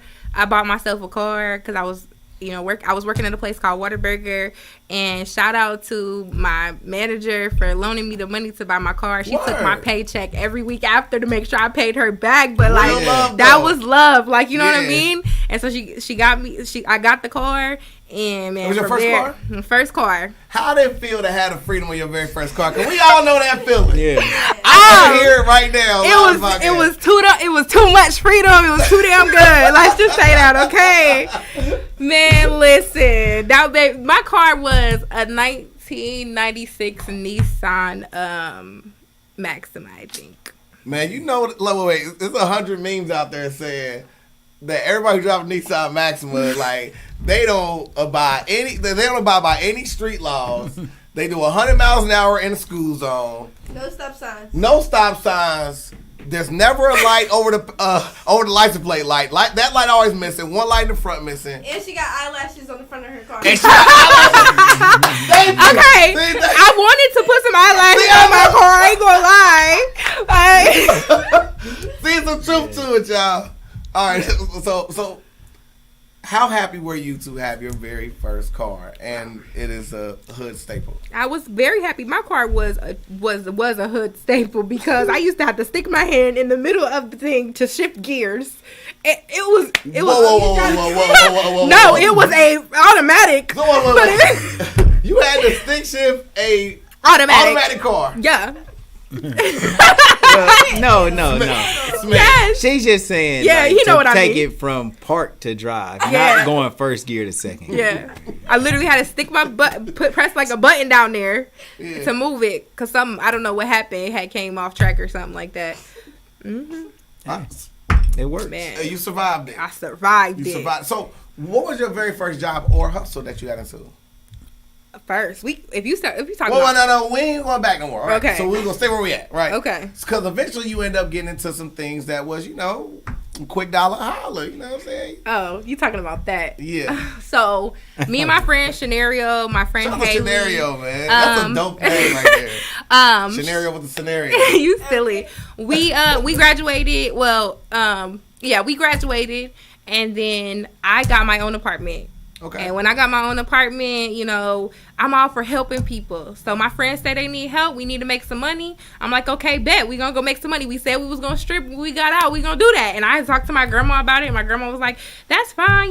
People do that to get through college. Like I've always had the full support of my grandma in whatever really I do. Shout out to grandma, for sure. Yeah, man. My grandma used to bring me food to the strip club and be like, baby, you don't feel uncomfortable being like that up there. And I used to be like, nah, ma, I ain't never like clothes. You know what I'm saying? But I ain't gonna lie. The first time I did, I was uncomfortable. I was like terrified. Man, what was that very first day? What was that very first dance? What was that very first experience like? What was your dance name? Like, there's so many questions to start there. So my dance name was China Doll. Okay, it was China Blaze. It was China Blaze when I first started. It was China Blaze. Kind of hot. Okay. Thank you. So it was China Blaze, and then it went to China. It went to China Doll because somebody already had that name. Lord knows, there's always somebody right next to you with that same name. Yeah. So, anyways, I worked at. Crazy thing is I was a cookie cutter stripper at the time because I worked at a rock and roll titty bar to where. Yeah, like when I say cookie cutter, I mean like it wasn't like overbearing, touching, stuff like that. It was more like you had to stay 2 inches apart. They couldn't touch you. Like we both worked. Me and my friend, we both started there. So like they couldn't touch you, type of thing. Okay. And we worked at a place called Escapes. That's bullshit. What was the name of it? We worked at a place called Escapes, and we worked at a place called Arity's Angels. And Arity's Angels was a rock and roll strip club. So like, which one did you work at first? I was 18. Okay. So like, what was which one was first? The Escapes one was first, and literally we've been there all day, and barely anybody would come. So I think that was my build up my confidence. So was this during the day or was it during the day or during the night? I would work doubles. So she hustling. So wait. I would work for 16 hours. What time would you come into work? Well, they open at 1. So you been there at 1 o'clock, and then they're till 3 a.m. Right. Okay, I got a question. Were you getting paid by the hour plus tip? No. So what I was doing at the time, this is crazy, y'all. I was in college. I worked at Walmart. I worked at Whataburger. I worked at Church's Chicken, and then I started dancing. Wait a minute. I had like 5 jobs. All at the same time. All at the same time. So like, when did you sleep? I don't know. Maybe that's why I got narcolepsy now. Look, I don't know. But yeah, it was crazy. So I thought I could literally dance all night and go to school in the morning. That was not working. Wait. But we've all seen Players Club, right? And we all remember that infamous scene of her very first dance. What was your very first dance like? I was shaking. And I was shaking. So people pay good money for someone shaking. Not like that though. I was shaking like I was nervous, and I was moving like a robot, kind of like, cause I was not ready. Yeah. I was. Like it should be day. Yeah, I was not ready. Right. And then I was young, so I couldn't drink technically. Oh wow! So you couldn't throw the pre-game jitters off. Yeah. So I was sober doing this. So like during this time, is this the era of the tip in and the tip out? Yes. So you start off in a game where you had to pay. So you had to pay to show your ass, y'all. You had to pay. It was crazy. Yes, like, so people don't understand. Here we go. People don't understand the real deal. Like, people back then, they was hyping it up like it was something to do, but really, it was times you ended up tipping them out more money than you made. Yes. So wait. So for all them girls, look at this camera right here. When the girl was like, I'm gonna go ahead and work an amateur night. Yeah, you can work amateur night that one night, but when you go in there, you gotta play with the Kyries of the dance world, the LeBrons of the dance world, the all-star dancers gotta tip in and tip out, especially on like the big nights when like you have like a celebrity in the building. Like, can you talk us about the tipping and tip out? So you have to tip out everybody. You gotta tip out the DJ. You gotta tip out the bartender. You gotta tip out the little what's it called, shot girls or whatever. You gotta tip out everybody. And it's a set. And sometimes the person who rakes the money in for you. Yeah, like it just depends. Because I never worked in a place that did the raking money thing. Because I never really ventured out to that level. Thank God you did. Yeah, no, I was scared. I was scary, to be honest with you. I did a lot of crazy shit that you wouldn't think that I would do, being scary, but... Give me an example. What? Look, see? I don't know if I should tell y'all this. That's what I was saying. Sexual limitations and stuff. They got private dances and shit. No, I'm going to say, like, I worked with a female pimp, and I used to get her the hose. Like... Wait a minute. Yeah, like, and I feel that now. Wait. Man, our legendary interviews always be a part where like they're like, yeah, so one day I chewed bubble gum, and after I chewed bubble gum, I graduated to like lollipops. After that, I really start trying pop. But once in a while I kill somebody, and then after that, like so I was too scary to do it. No. So I brought people to do it. So you met a female pimp on Craigslist. At what point did you know that she was getting pimped out? Hold on. I met her on Craigslist, yes, y'all. Well, wait, so you were actively seeking for a pimp? No, it wasn't just me. It was me and my friends. They. So what made you go on Craigslist today? If you don't mind me asking. What made me go on Craigslist is that my friend was willing to do some stuff, and I was an enabler. I was a big. You was a liaison to those. Yeah, I was always the one like, okay, guys, yeah, let's do this, but I really wasn't ready to do it because I was scared. Halfway in, halfway out. I was born halfway in. Halfway in. Yeah. Oh, yes. Yes, it was really it was really like that, and I'm not gonna mention any friends' names, but it was. A statute of limitations up. You can literally say that. No, I don't want to do that just because. And social security numbers you have. Out of respect, you know, out of respect for my friends. But yeah, like I wasn't really. I was always pretending. Like I was more of a people pleaser back then, so I was always kind of pretending like, yeah, I'll do this. You know, I just wanted to be accepted more so than anything. So yeah, like I went with them. I put myself in some positions like. What was one of the craziest experiences that you could gather from when you was being a liaison to a pimp and a hoe? I had to hide in the bathroom while what did they call the men that come see them? Just tell us the story. Wait. John. Yeah, like just tell us the story. I mean, so I was sick, and they had to leave me in the room, and so because she had somebody come in to do whatever. It wasn't none of my friends. This was just some random people, and so they had me go in the bathroom and hide in the bathroom until they were done. It was the weirdest shit I've ever experienced in my life. So you got to sit there and listen to moans and groans and the dirty talk. Yeah. What were some of the weird things? The weird things was like, she was like, I know you're paying me, but I, you know, like I want to do this type of thing. Like it was really weird. I don't even want to talk about it because it makes me feel like, damn, like why did I do that? So, wait, are you sitting with the? Why did that friend that would go out with the friends that do shit, but you know, I don't. Yes, and those activities. Yes, and you know the crazy thing is that. My family was always trying to tell me, like, you need to stay away from people that do things that you don't do because birds of a feather flock together. So everybody always thought I was a certain way, and I really wasn't. And so it put me in positions with people that thought I was going to do stuff or do something that, honestly, with my baby dad. Because I was in those environments and he thought I was this type of person. And so I can say that to say to these young girls out here, if you don't partake in something, if that's not you, don't do it. Mm-hmm. Don't be around it. Stand up for yourself and walk away from it. You know what I mean? Nothing against the people that do stuff like that because that's their business. But you don't have to involve yourself in it. And I wish that I had more self-respect back then. I wish I had more, like, I cared more about like my identity.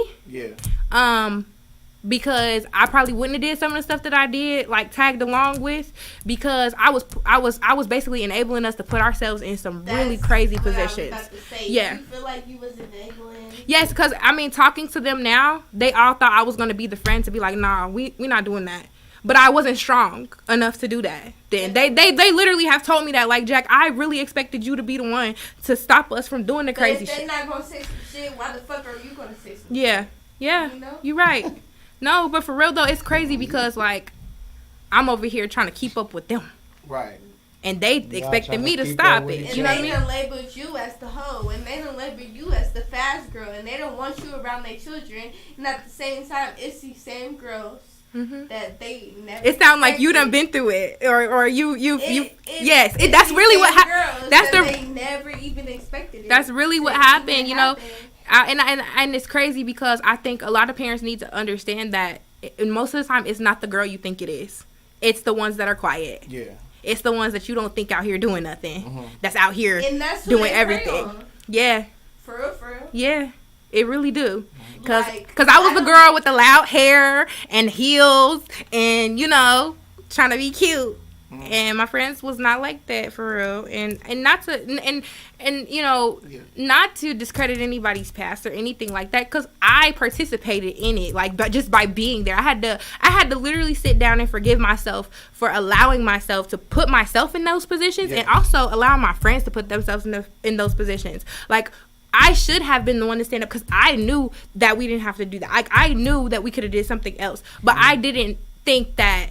I had that experience. Yeah, like I didn't have the power either. So I didn't feel like I had the power to stand up for us. So at what point do you put a conclusion? Like, what story was the ending story? Like maybe the precipice moment, like the one that was like, this is too much, I'm done. What was that story that led to where you eventually left that to move into your business ventures?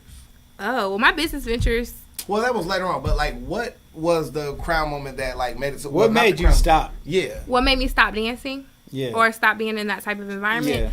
Yeah. To be honest with you, a situation took place where these same friends, and I was involved with, they were trying to hook me up with this guy. It was this white dude. His name, they called him Snowman or whatever. And you know, I was naive. I didn't understand what that meant. I didn't. Was this a date or this like? This was at nighttime. So it was a like we was about to just chill. You know what I'm saying? We were just about to hang out or whatever. How old were you? I was 18. Okay. We was about to just chill or whatever, and I had my grandma asked me to let her friend stay with me for a little bit, and so he had let me borrow. This was before I had got a new, because I had lost my car in between all this. Okay, but anyways, so he had let me borrow his car, and when he let me borrow his car, I went and I picked up the guy or whatever, so we could hang out or whatever. I don't know why, can't remember, but anyways, in the midst of that, we went to this corner store. And when we left the corner store, we were at a stoplight, and the police pulled us over.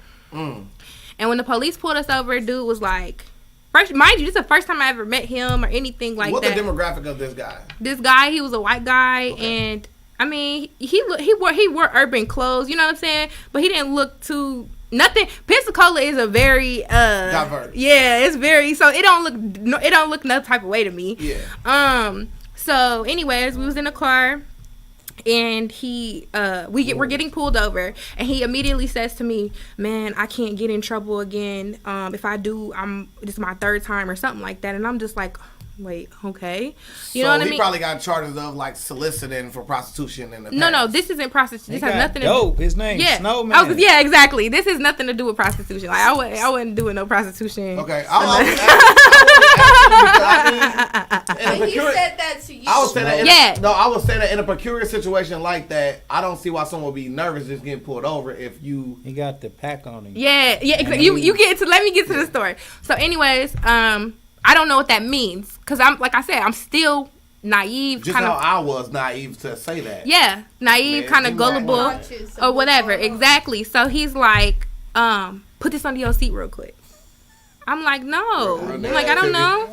So then he puts it under my seat. And so I'm thinking, talking about this yesterday. So I'm thinking, you know what? Like I thought I was smart. I'm like, it's probably just some weed. Like we ain't gonna get in trouble for this or nothing like that. You know what I'm saying? Yeah. I know now, okay? Know now. Smith, don't so, you ever put your arms back like this and then say Snowman out loud. I swear to God, Smith, I am copying. I'm about to crop you right in the middle. Maybe if his name was cocaine, y'all would have been up on shit. So this what happened. You funny. So I'm sorry. You're good. So what happened after that is they pull us over. They ask us both to get out the car. Are you nervous at this point? Kinda, not really. I didn't feel like I did anything wrong, so I didn't feel like there was any reasons to be nervous. I didn't really know what was gonna happen next. But they pulled us out the car, and they say that they pulled us over because we were seen leaving a high drug area. Traffic area, yeah. Right? And so when they do that, they sit us in the back of, they sit me in one, they had already called another cop car. So they sit me in one car. When you see another cop car, just know your ass is going to jail. So they sit me in one car, they sit him in another car. And they tell me like, so they search the car, of course, and they find the cigarette pack. And they're like, we know it's not yours. Just tell us it's his and we'll let you go. And so at this point, I'm like, it's not mine, and I don't know whose it is. Like, I don't want to snitch because I don't know him, and I don't know who he is. Like, I watch too many movies, so I'm like, he might try to hurt me or something. And you green too, like I was green as fuck. Yes, I was green. Anyway, so he was like, tell me. So I didn't tell him. He was like, well, you have one more opportunity to tell us that it's his, and if you don't, we're taking you to jail. And I'm like, but you can't take me to jail. I didn't do anything. Like, he's like, well, it's called constructive possession. Oh, wow, yeah. Constructive possession is basically me being in the vicinity of the substance, so it's mine, right? So I still wasn't going. Because you don't want to snitch. Exactly. I didn't want to snitch, and your whole life you're like, snitches. But wait a minute. Excuse me. How the fuck he gonna put something underneath your seat? He snitched on you. Yeah. His car. He effectively snitched. It's neither of our cars, so I didn't think either of us could get in trouble for it. He put it underneath your seat and told you that he was going to do it. He did exactly to you what I pray you did to him, and say, No, okay, I'm gonna tell you. He this put story. that motherfucking shit underneath my seat. I'm gonna tell you, it's somewhat embarrassing That we because talked about. because like, you know, I wish that I would have done things differently Right. back then. But you know what? Like I said, I'm divinely protected. So even after that, they said, Miss Sumlin, my last name was Sumlin at the time. Miss Sumlin, we're taking you to jail for constructive possession, constructive possession of controlled substance with intent to sell. Something like, I don't know what they said, something like that. And I'm like, what the? Like, I'm over here like, oh my God. It was bagged up individually inside. Yeah, it was individual. It was little baggies. They said it was bagged up. They showed me it. Don't ask me how I know. It was crazy. And I was like, oh my God. Like, I really thought he was going to say, like, that's mine. You know what I'm saying? In my mind, what good person wouldn't? That's how, like, I thought. Like, I thought everybody was good for real. Now, at this point, you're sitting in the back of the police car. Yes. Is he still in the police car or is he out of the police car? They let him out. They let him out. And I thought he was going to say something. So at this point, you're watching. And he gets in the car that's not his and drives off and tells me he got me. He's going to get me out. This person that you've only been on one date with. Well, you didn't make it to the we didn't even make it nowhere.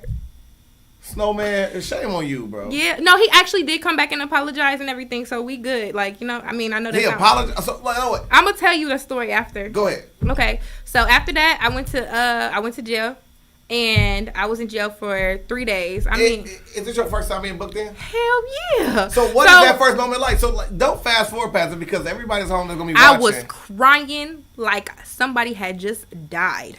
Okay, like literally ugly cry, ugly face. What's the process for? I'm gonna post it after this since I done told y'all now. I ain't told people about this, so I'm gonna post a picture of my ugly cry and my ugly mugshot. Anyways, so for the people at home who's never been through this process before, because you're gonna have a lot of people that's gonna be watching this video, that's gonna learn from it, that's gonna power up to see your future endeavors and who you blossom into. They're gonna go back and harken back to this interview to find out, you know, the thing that you've been through. And so many people won't have these same experiences. Because to me, I know exactly what the booking process is like. But can you please walk people who are just as green as you were before this happened to you? What was the process like for you? And what was some of the most demeaning things that you saw or had to go through? So I will tell you that them police officers don't give a fuck. They put them handcuffs on you. They put them on you tight as hell, right? And you know they knew it wasn't mine. The fact that he told, did it hurt? Yeah, that shit hurt. Okay. It hurt. It did hurt. The backseat of the police car is super small. Yeah, it's super small. Your hands are behind your back. It's very uncomfortable. Of course, I mean, I understand they've got to do what they got to do, but it was really like the fact that he told me he knew it wasn't mine. I don't know. Like it just made me feel like, dang, like who's gonna fight for me? Like, but I should have fought for me at that time. You know what I'm saying? I should have fought for me. But at that time, I was thinking other people had more power than I did, right? And so anyways, so yeah, the handcuffs hurt. They take you back. They pull you into they pulled me into like this garage looking type of thing. That's exactly what it looks like. And it looks like a garage, and they take you in there, and they take your hand really tight, and they do your fingerprints. Yep. And they sit you in this room. It looks. They put you in this room with this. You are funny, bro. We right there, man. You can do that after she finishes, bro. I swear to God, they put you in this room that looks like that's got like plexiglass on it, and you just looking crazy. Like I'm crying and shit, and I'm just looking crazy. And you know, I sat there for some hours in that little room. Are you separated from? At what point did you know it was serious? Like, I knew it was serious the moment that he said we're taking you to jail. The moment Snowman drove off in his car and said, I got you, man, I would have been I'm never getting out this motherfucker. That was when I knew it was over. Like, that's when I realized that you don't take people's word. But I soon learned the same lesson, you know, later on. But anyway, did you ever do anything to this next person that you went through? Wait. We ain't got past this moment yet. We're going to stay right here in this same moment. Okay. So you go through the booking process, right? So you are, at this point, I mean, like they separate men and women and then whatever. So you get your arm stamp, you go through the picture taking process. Now you're sitting around either you waiting on, so you get your first phone call. Who's your very first phone call? I called him so I could see what he was talking. He said he was going to pay for it. And he didn't even have enough money to get me out. He didn't have enough money. My bond was $50,000. Right. and you needed $5,000 to get out. Yeah, 10% cash He assurance. didn't have that, and he was like, "Well, I'm gonna go get it. I'm gonna go make it." And so I'm on the phone. My by this time he's with my friend, the one that was like bringing us together. He's with my friend and with her dude or whatever. So he's semi-honorable because he still went to the place where they know you better rather than saying, well, click. Honestly, that wasn't the best thing either. My friend was on pills at that time. So instead of going to make the money, she like, baby, we gonna get you out, da, da, da, da. You know how friends talk. She got messed up, and none of them were worried about me in that jail cell. And so because it was the weekend, I never made it to general population. Yes. So I went to like this first holding place or whatever with other women and roll over. Yeah, and it was crazy because I cried. When I say I cried the entire time, I'm like, God, is this you showing me that I'm supposed to speak up for myself more? Is this what am I supposed to be learning from this? I was just crying and praying, crying and excuse. Yeah, they wouldn't know. Yeah, I was whether just you got 30 years or I was just crying and praying, and then from there, like I finally got up like the day later when they did breakfast and stuff, and like the girl next to me started talking to me, and she asked me what happened. And she was like, "Yo, dumbass, I would have snitched on them and this and the third." And you know, they were just, you know, they weren't mean about it, but it was just like a joking way. You know, people who you think like ain't gonna snitch for real. Like you think that they got that mentality. Like a lot of those people that like you run into have already been through the riffraff a bunch of times. Mm-hmm. So like they've already been through this green stage of believing that. Like there's one thing I do believe with Troy Avers. He said that the streets is a myth, right? Because you have people out there that are upstanding people. Like I said, like if me and Smith was in a car and then something like that happens, there won't be no discrepancy. This is my same thing for mine. me.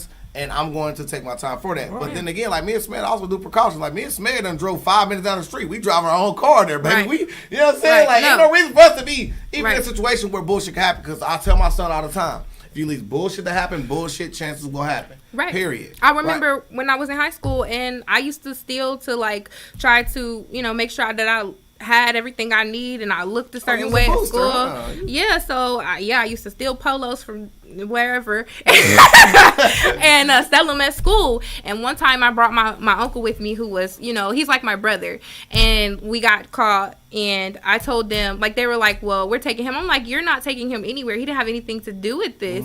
And they were like, well, he was in the dressing room with you. And I was like, I don't care.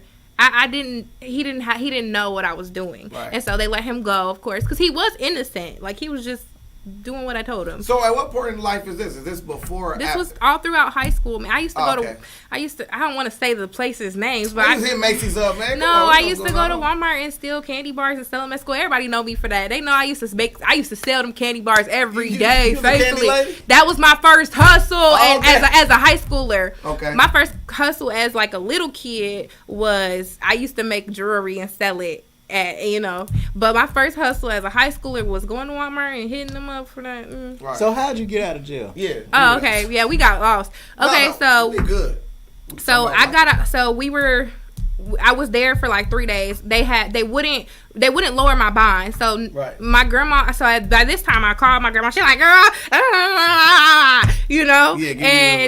I'm not coming to get you out. You're gonna deal with the consequences. Basically trying to get me to understand how serious this was. And mind you, she couldn't afford to get me out at that point. Anyways, my bond was too dang on high. So they lowered my bond to $35,000. So it was like $3,000 to get you out. Yeah, and then after that. A day later, I went to court and they lowered my bond. I think to like, I can't remember, but it was affordable. Yeah, it was an affordable cost for me to get out. She used my taxes to get me out of jail. Word. And I was only in there for 3 days. It was the most eye-opening 3 days of my life. Man, listen. And so from there, I left jail and went to work at Walmart like nothing ever happened. Right. I'm scanning people out at Walmart. It's hood niggas walking through the aisle like, Dak, man, I seen you on Jail View. You my dog. Like, y'all think I'm about to take they thought I was going to take charges for everybody, basically. At that point, like, shoot, they thinking you'll do it for this white boy. Why won't you do it for us? So it brought a lot of people that shouldn't have been even... negative energy around you. Yes, and I worked at Walmart for a little bit, but eventually them days that I missed of work caught up to me. But at that point, I was still dancing, so I didn't care. I was like, shoot, I make more money dancing than I do doing this, and I didn't really care about it.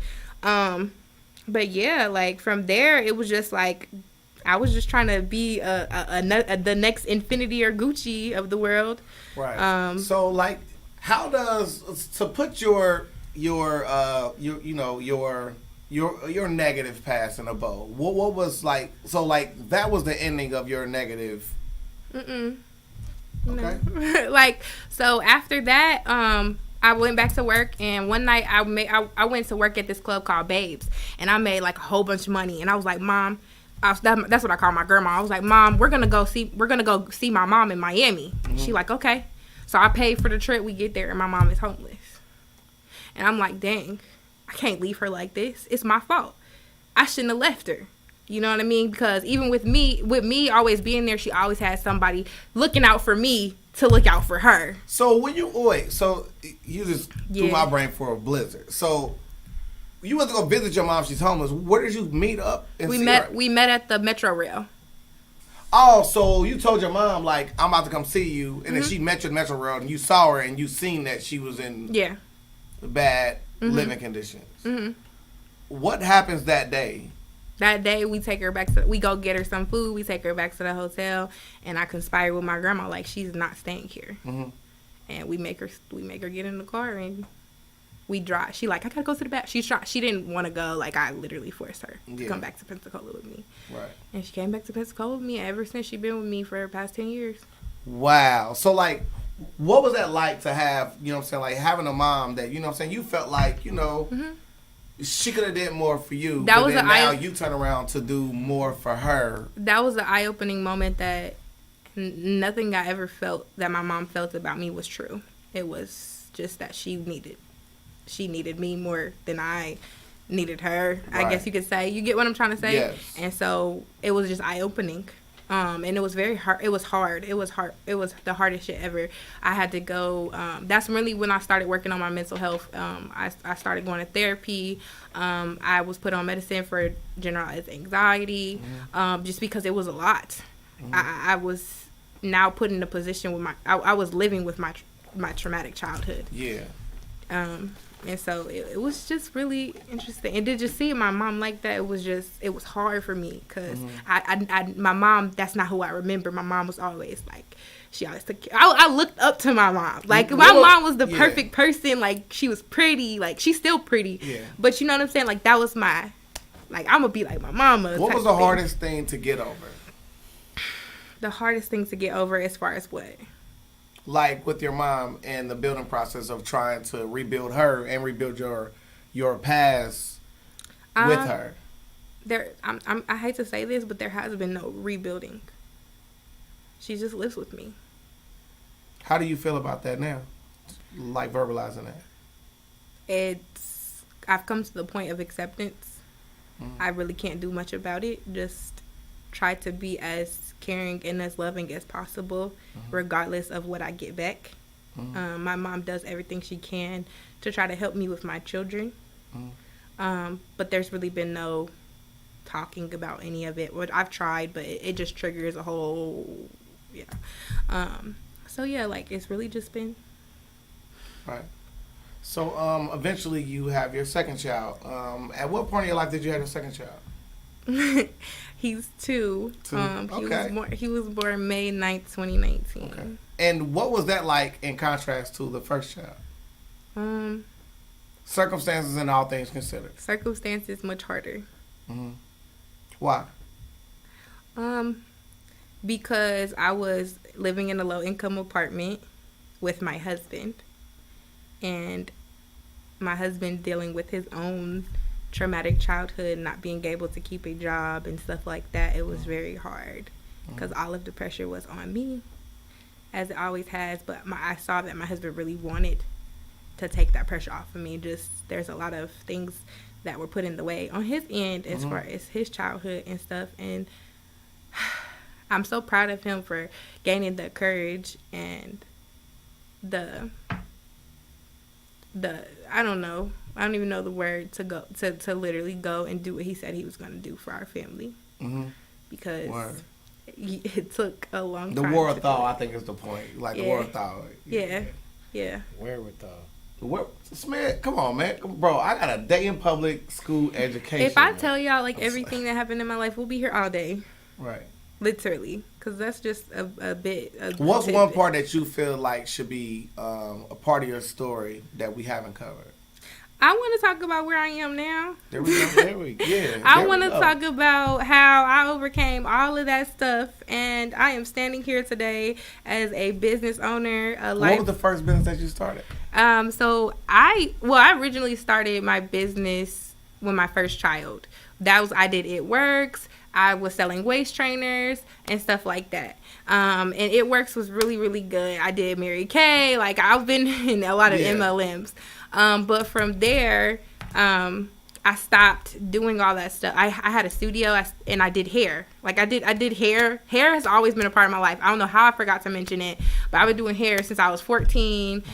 That's how I made money. That's how I made sure I was straight outside of anything else I've ever done. Right. But yeah, so the first business was a hair business, and then like the MLMs. And then my husband and I got together, and I kind of strayed away from business stuff because I didn't know how to balance both. I was trying to help him through things. I was trying to help him become, the person that he wanted to. And so it kind of took away from what I was doing. And so that took about 3 years. I was in a depression. It was tough, I had a baby in between all that time. And then when he went to the military, it was like, oh, I can focus on me now. He's relieved me from that responsibility of trying to help him, and he took the steps to do it himself, which left the door open for Manifest Looks. Okay, so Manifest Looks was born out of my extreme desire to get back to the self-work that I was doing before my husband, before the baby and stuff like that, because I was already working on myself, but I kind of got lost in the sauce. And so just getting back into self-care, just getting back into self-love, just getting back into self-development, reading my Bible, doing my devotions on a daily basis and stuff like that.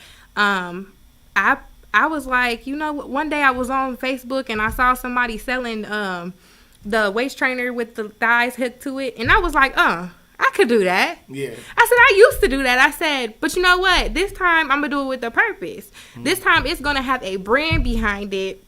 It's not just going to be Chyi'S Wasted, because that was what the other one was called.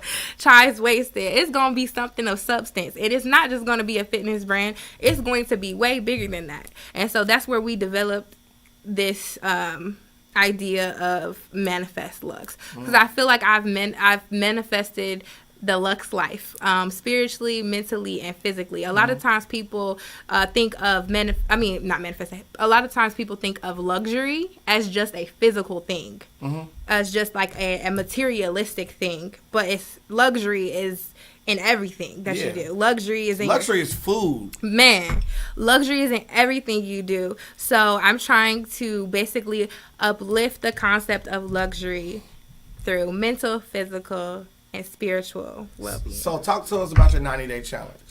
So my 90-day challenge is called Lux Life and Body. So it's a weight loss challenge combined with behavior change, which we're going to work on your mindset. We're going to work on why you struggle with losing weight in the first place, why you struggle with maybe whatever issues that we come across in those 90 days as a group.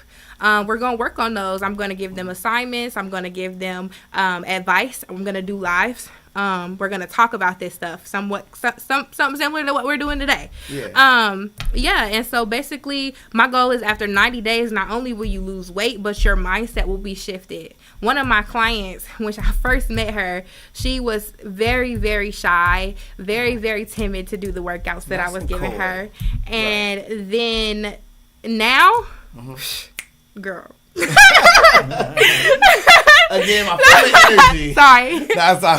She is my divine feminine energy. I learned that from Charlamagne the God today. I have divine feminine and divine masculine. Don't learn nothing from I'm gonna say guy. Come on, man. Come on, guy. Man. Don't do that, man. Man, come on, man. That may be a future business deal we do, man. But yeah, so man, listen. I'm the business deal, man. What you talking about? All right. But yeah. So I'm being silly. Man, Charlemagne shirts, get them at 20 t-shirtkings247.com, and we making Charlemagne the God shirts. So but I also saw that you had something called fat melting cream. Mm-hmm. What is that exactly? So it is. I get it made especially for me. It is a concoction. I don't even want to say, but it's like a cream that you put on your body wherever you're trying to lose weight, and you wrap it in saran wrap, or you use a waist trainer, like if you're doing it on your waist, and it increases your sweat production, and it shrinks those fat cells and allows you to shrink down much more quickly than if you just did it by yourself. And it also is a great pain reliever too. I have arthritis, so I use it in those areas that I struggle with, like my back and my knees and stuff like that. So. Well, my uncle got one ankle that's fatter than the other one. I'm just kidding. You silly. So, you eventually want to do an imprint called the Lux Conversation Podcast. So I do have a podcast called the Lux Conversation. Oh, you want to do interviews on there? Yes. So I think I have a total of 3 episodes on there currently. And this year I'm looking to add people to my podcast as far as interviews go. My husband is actually on one of my podcasts together. Like we did it together. Yes. You got to send me the link because I like him already. Well, you feel me? Because he's definitely a true king. I definitely want to see that episode. It's so dope. But yeah, so. Break down Lux life. Yes. So the Lux Conversation will be producing more episodes. We're gonna be doing interviews with different individuals. It's called Chatting with the Purpose. Basically, let's have a luxury conversation. Lacey was just checking in with those comments. The legendary comments. Legendary comment section, man. Shout out to y'all, man. We love y'all. Look at my girl. Yes. Thank you so much for showing up for me tonight, y'all. Yes. So so we talk about the king. We talk about opposites attracting. What do you mean by like y'all kind of are opposites in a way? My husband is very much so like very reserved and amazing. And amazing. Yes, and amazing. He keeps to himself. But he's very kind. He's very compassionate. He's more passive than I am as when it comes to certain things. Like, I really don't know. Like, I'm just a little bit more outgoing as far as like just ready to just do something like what we're doing right now. But really, other than that, I can't really think of anything right now. Right. So you got to do. This is one last thing before we close out a little bit. So you were supposed to move to Germany? So my husband currently lives in Germany. He's been living in Germany for like a year and a half, but he's been gone in the military altogether for 2 years. So he's come home for like 6 days one time, then he came home for 21 days, and then now he's here, and we caught COVID, so he can't go back till he gets a negative result. So it's a blessing at the same time. So yeah, right now he's here with me, but he actually does live in Germany, and I live here just due to some circumstances on another situation. Yeah. We talked off camera, but the things are looking progressive. Like you will soon be in Germany. Yeah. Right. Yeah. What do you look forward to mostly about Germany? I look forward to the experience, the freedom, the moment of being somewhere that nobody is like. I don't know. Where nobody knows you. Yeah, like nobody knows me. I could just go around. Now, one cool thing that I have heard about Germany was BMWs for the cheap. BMWs never black man winning, baby. Are they really in Germany? Yes, the cars are less expensive. I'm being silly. Like are they cheaper there? They're like Cavaliers here. That's what we were told. Yeah, like driving a BMW there is like driving a Cavalier here. I mean, but I did hear that some of my bros that was in the military, they said that like German, like dating and stuff, you know, it's really cool. It's cool. Okay. What? I don't know nothing about that. Whoa. Smith. Explain to me what you mean by that.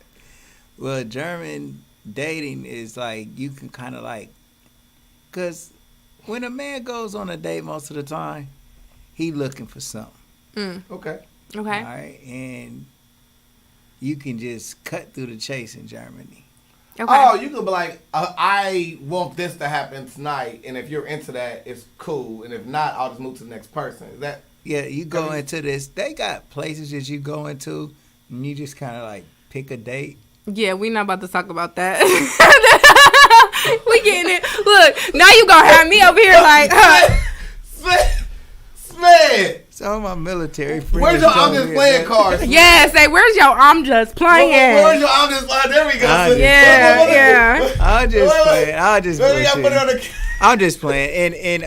In Germany, they don't got brothels.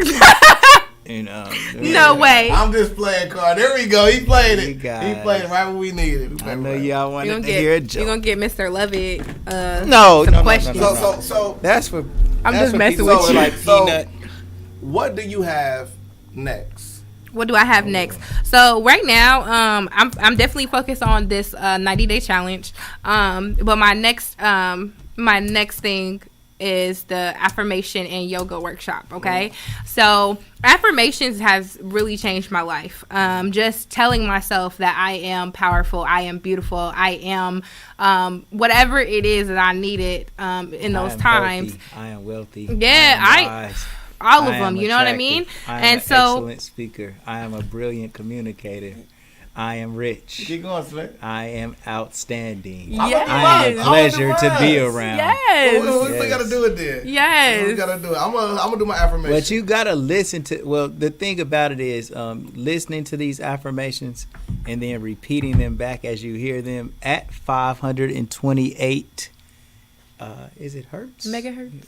Gigahertz? So, Smith, I want to do mine right now. Can I do mine? Go ahead. Yes, of course you can. Shout out to Katie Condren, right?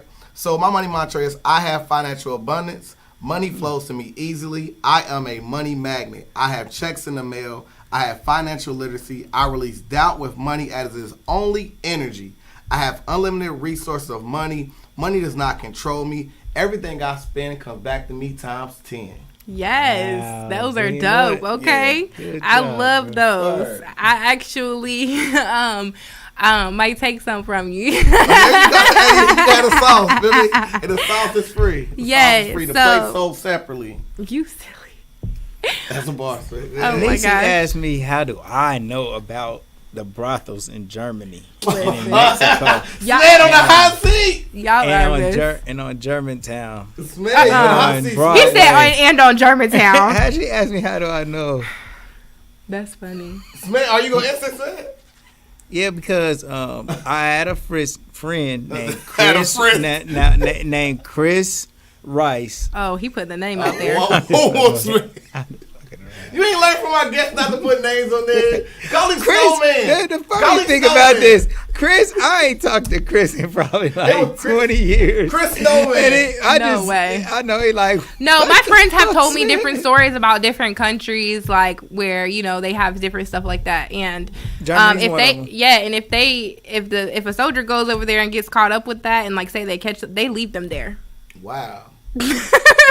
Wow. So wait. No, we they- heard mantra or No, they don't. They won't pay for. Yeah, I was gonna I'll say they just won't mess pay around. for it. You can come home. Yeah, you can't Boy. do they want you to abide by the laws, but I think that it might be legal there, so that's what I'm saying. No, I'm not talking about legality. I'm talking about STDDD. Oh, and this is definitely not a shot aimed at you know what I'm saying, the king they no. called. No way. I'm just talking about just Germany. Some of the cool shit I heard Yeah. about it. Yeah. Well, wait. The emphasis on the name Germany. Yeah, you silly. Not all right. But yeah. Wait. No, I don't know where we were at next. Y'all being No. I'm the moderator. I know exactly where we're at. So you were supposed to give us a mantra, but I think you, her words of wisdom should be your mantra. So, but we were in the middle of asking what's next for you. So what's next is the affirmation and yoga workshop that I am partnering with yoga instructor Da Vinci. He will be leading the yoga portion, and I will be doing the affirmations and things like that. Like not the affirmation portion, like when he's doing yoga, but like teaching the people before the yoga session starts, what affirmations are and how they work. Right. You get what I'm saying? Yeah. And potentially like encouraging them to say their own while they do their yoga. Right. So yeah, we're still working out the details because it is so far in advance that I'm promoting, but it's definitely gonna be a dope event. So where can they contact you for information regarding that?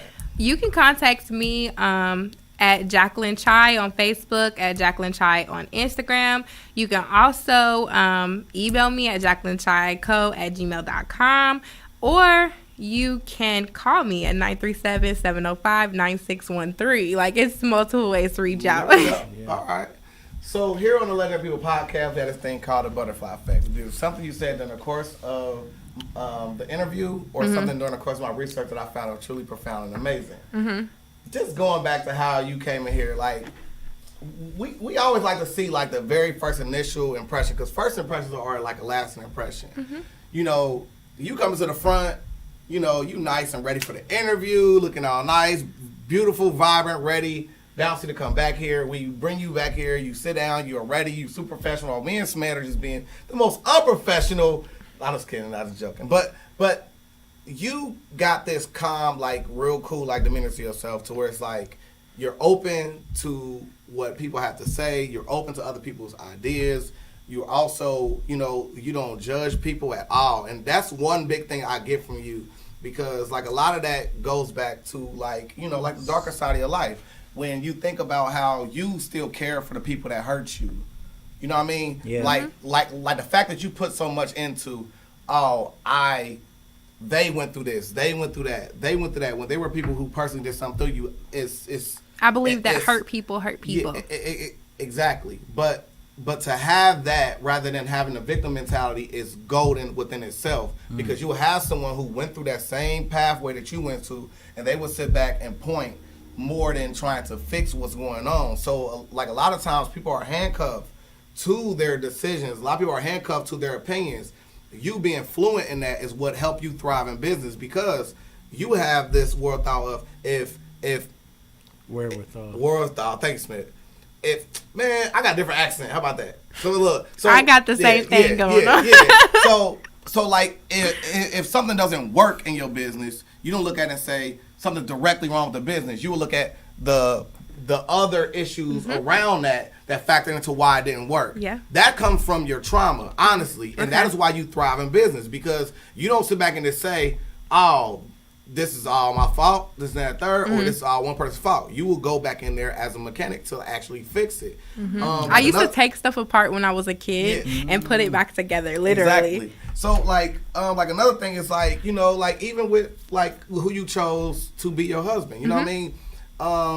You didn't want someone that was overly dominant, which, you know what I'm saying? Like in the past, you probably did choose someone that was overly dominant, and you saw how those things transpired into things that kind of led you back down a road that you were familiar with, but it wasn't what you actually wanted. To actually choose who you want to be with somebody that, like, in this same moment of him literally seeing you breaking down, he called to make sure you were straight. That shows that you are making the right decisions. You are not just staying stuck in the moment. You are literally evolving with the problem, and from that will make you always successful. And Smeds, one thing I want to say was one of the most legendary things about this was, Smed, we need to do her link tree. We need to copy and paste her formula. You got the most lit link tree I ever seen in my life.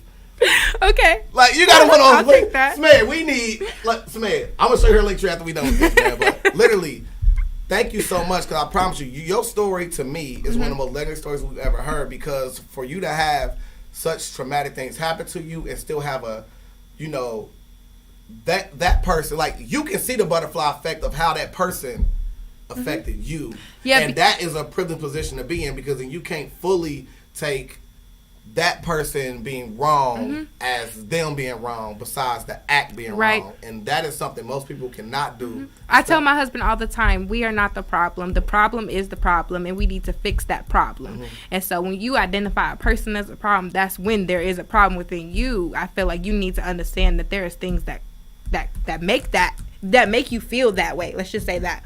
The people normally aren't the key factor. You know what I mean? It's really a lot that goes into it, and that's just my from my experience of my mom being the way she is and me just wanting to fix her, me just wanting to help her, me just wanting to understand why, you know what I'm saying, who did it, what did it, you know what I'm saying? And so trying to do that for so long, it just made me this very detective-like individual. Right. and then also, like, when you talk about how, like, you grew up where, you know, well, no, like, in your inception, like, in your birth, you grew up to not have that physical connection with your mom to now be the person that is her comfort zone. It's really the butterfly effect. Like, your mother really put you in situations that didn't really benefit you, but it ended up coming back around to benefit her. That's really like. She used to tell me all the time, like, you're gonna be rich and you're gonna take care of me. My mom put me in modeling. She did all that stuff when I was a kid. Like, she did everything to try to make sure I was gonna be a superstar. Okay,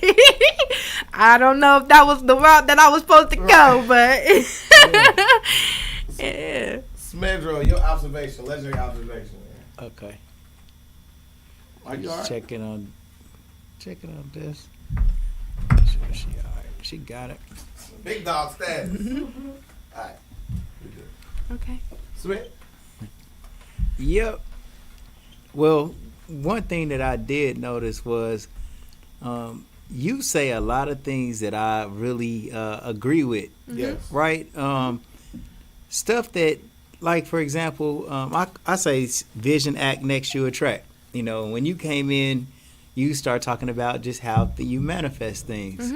And, man, like, I really feel manifestation is a big part of... I didn't know I was manifesting either. That was the crazy part. Is I was writing things down and speaking them over my life, and they are happening. Like, my husband is a manifested person in my life. Let me give you a blessing. Let me give you a blessing real quick. No. But I'm saying for all of us, everything that we have are manifestations of our thoughts and our beliefs. Even if you feel as though you have nothing, you manifested that. And so I just agree with a lot of things that you say.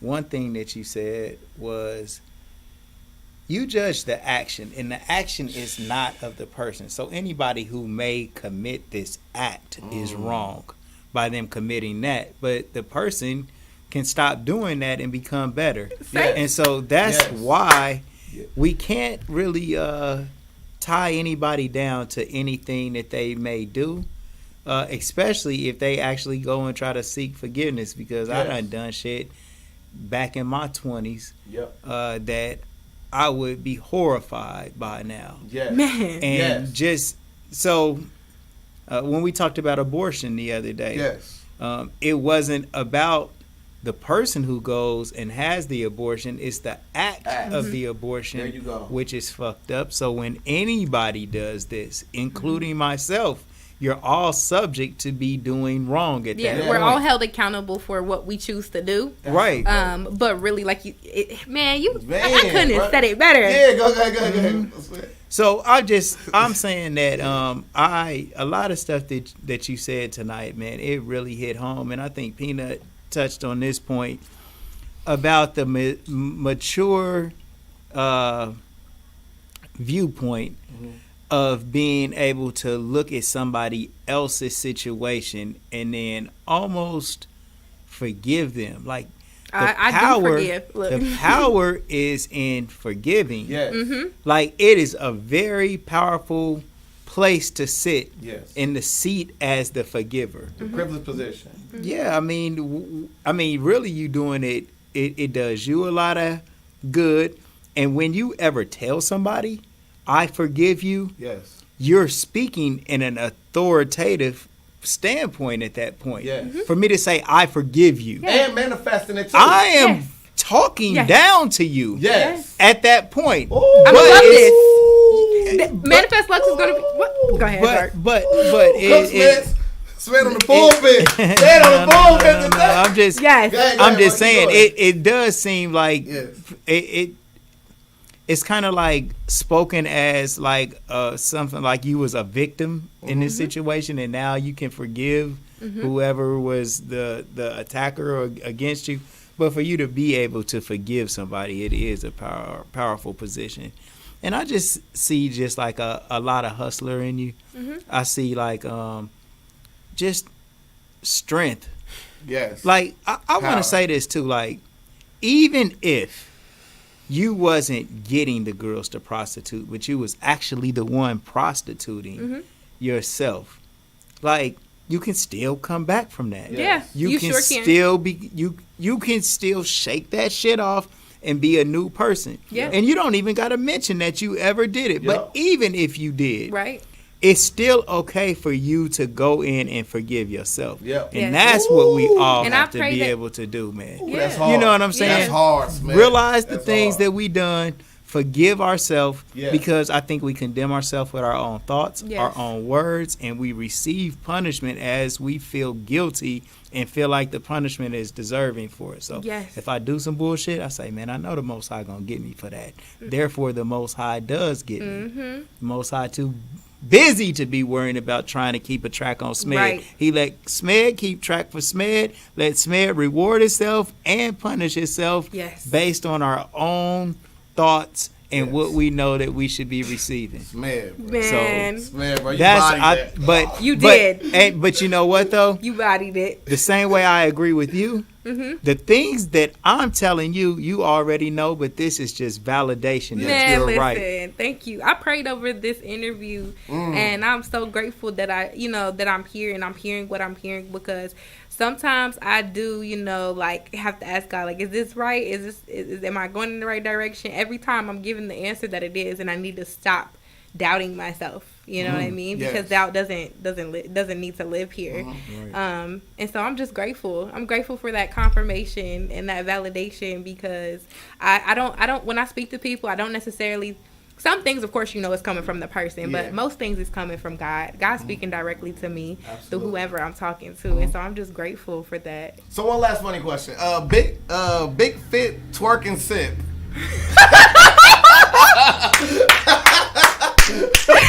Oh yes. That's actually what got me started back into fitness. Okay, look. Literally, oh my God, yes! I have to shout out Dan Watkins, because that is my baby, and she is the one, like, literally, me and my husband, we were going to get his haircut over there in Huber Heights, and I saw this smoothie place, and I was like, babe, I'm gonna go in here and get a smoothie. I walked in there, and Dan just lit up, and she was like, hey girl, and I was like, oh my gosh, this is so dope. Like, I used to do this. I used to teach dance fitness. I used to blah blah blah. This was after I had the baby, so I was bigger. And she was like, well girl, we gonna get you back in there today. And I'm like, huh? I didn't know what to think. I was kind of like, I said, I'm like, okay, but I didn't really know. Man, within a week, Dan had me in there teaching a twerking fit.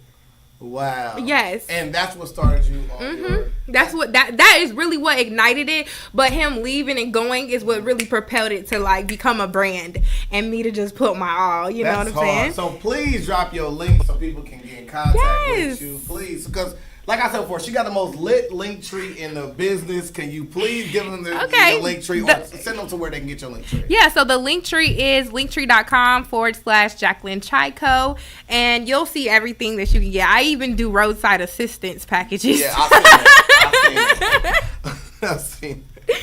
So yeah. Smell, you want to close out with some sponsors, Brody?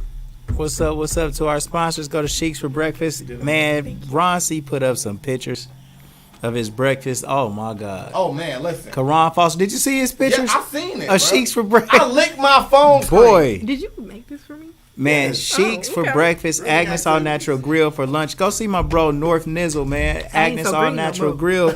Go and holler at him before 4 o'clock because he closes at 4, man. Agnes All Natural Grill for lunch. If you want to get lit a little bit, relax and unwind with Kiara Wine. Yeah. And the shoparea.com, they like the baby Amazon. Delivery is always free from the store to your door in 4 business days. If you ever get injured, you driving a Maxima. Yeah. Maximum speed to the maximum. And make sure you get you one of them good old neck braces that you can just quickly whip around. Yeah. You feel like one to just snap around your neck when you just go as soon as you get into that wreck, call attorney Michael Wright 937-222-7477. Make the right choice. 10 racks to fix your back. 10 racks to fix your back. 10 racks to fix your back. To fix your back. Call Michael Wright, man. Call Michael Wright, man. He'll get you together. Seriously, if you ever injured, call attorney Michael Wright. And Gold for Your Mouth T-shirt Kings, you guys, man. You will see this big boy promotion that I'm about to break out, man. I got so many good things going, bro, with the T-shirts, helping you start your own T-shirt line. If you ever thought of a funny slogan or some cool phrase that should go on the T-shirt, we giving you the opportunity to do that at T-shirt Kings. For all my schools, you got about 600 kids. I can get you $31,000 in free money. Yes, and free money. Yeah, it's like literally just your money in profit. Or if you got 500 kids in your school, about $26,000. So please get with me, man, on the fundraisers, T-shirt Kings. We can all like fix our education system by, if it takes money for us to get better textbooks or more interesting things for the kids to come to school, and we got a Trojan horses education to them. Yes. And if money will help us do it, I got some money for you. So I got you for real. It's real stuff, man. Yeah.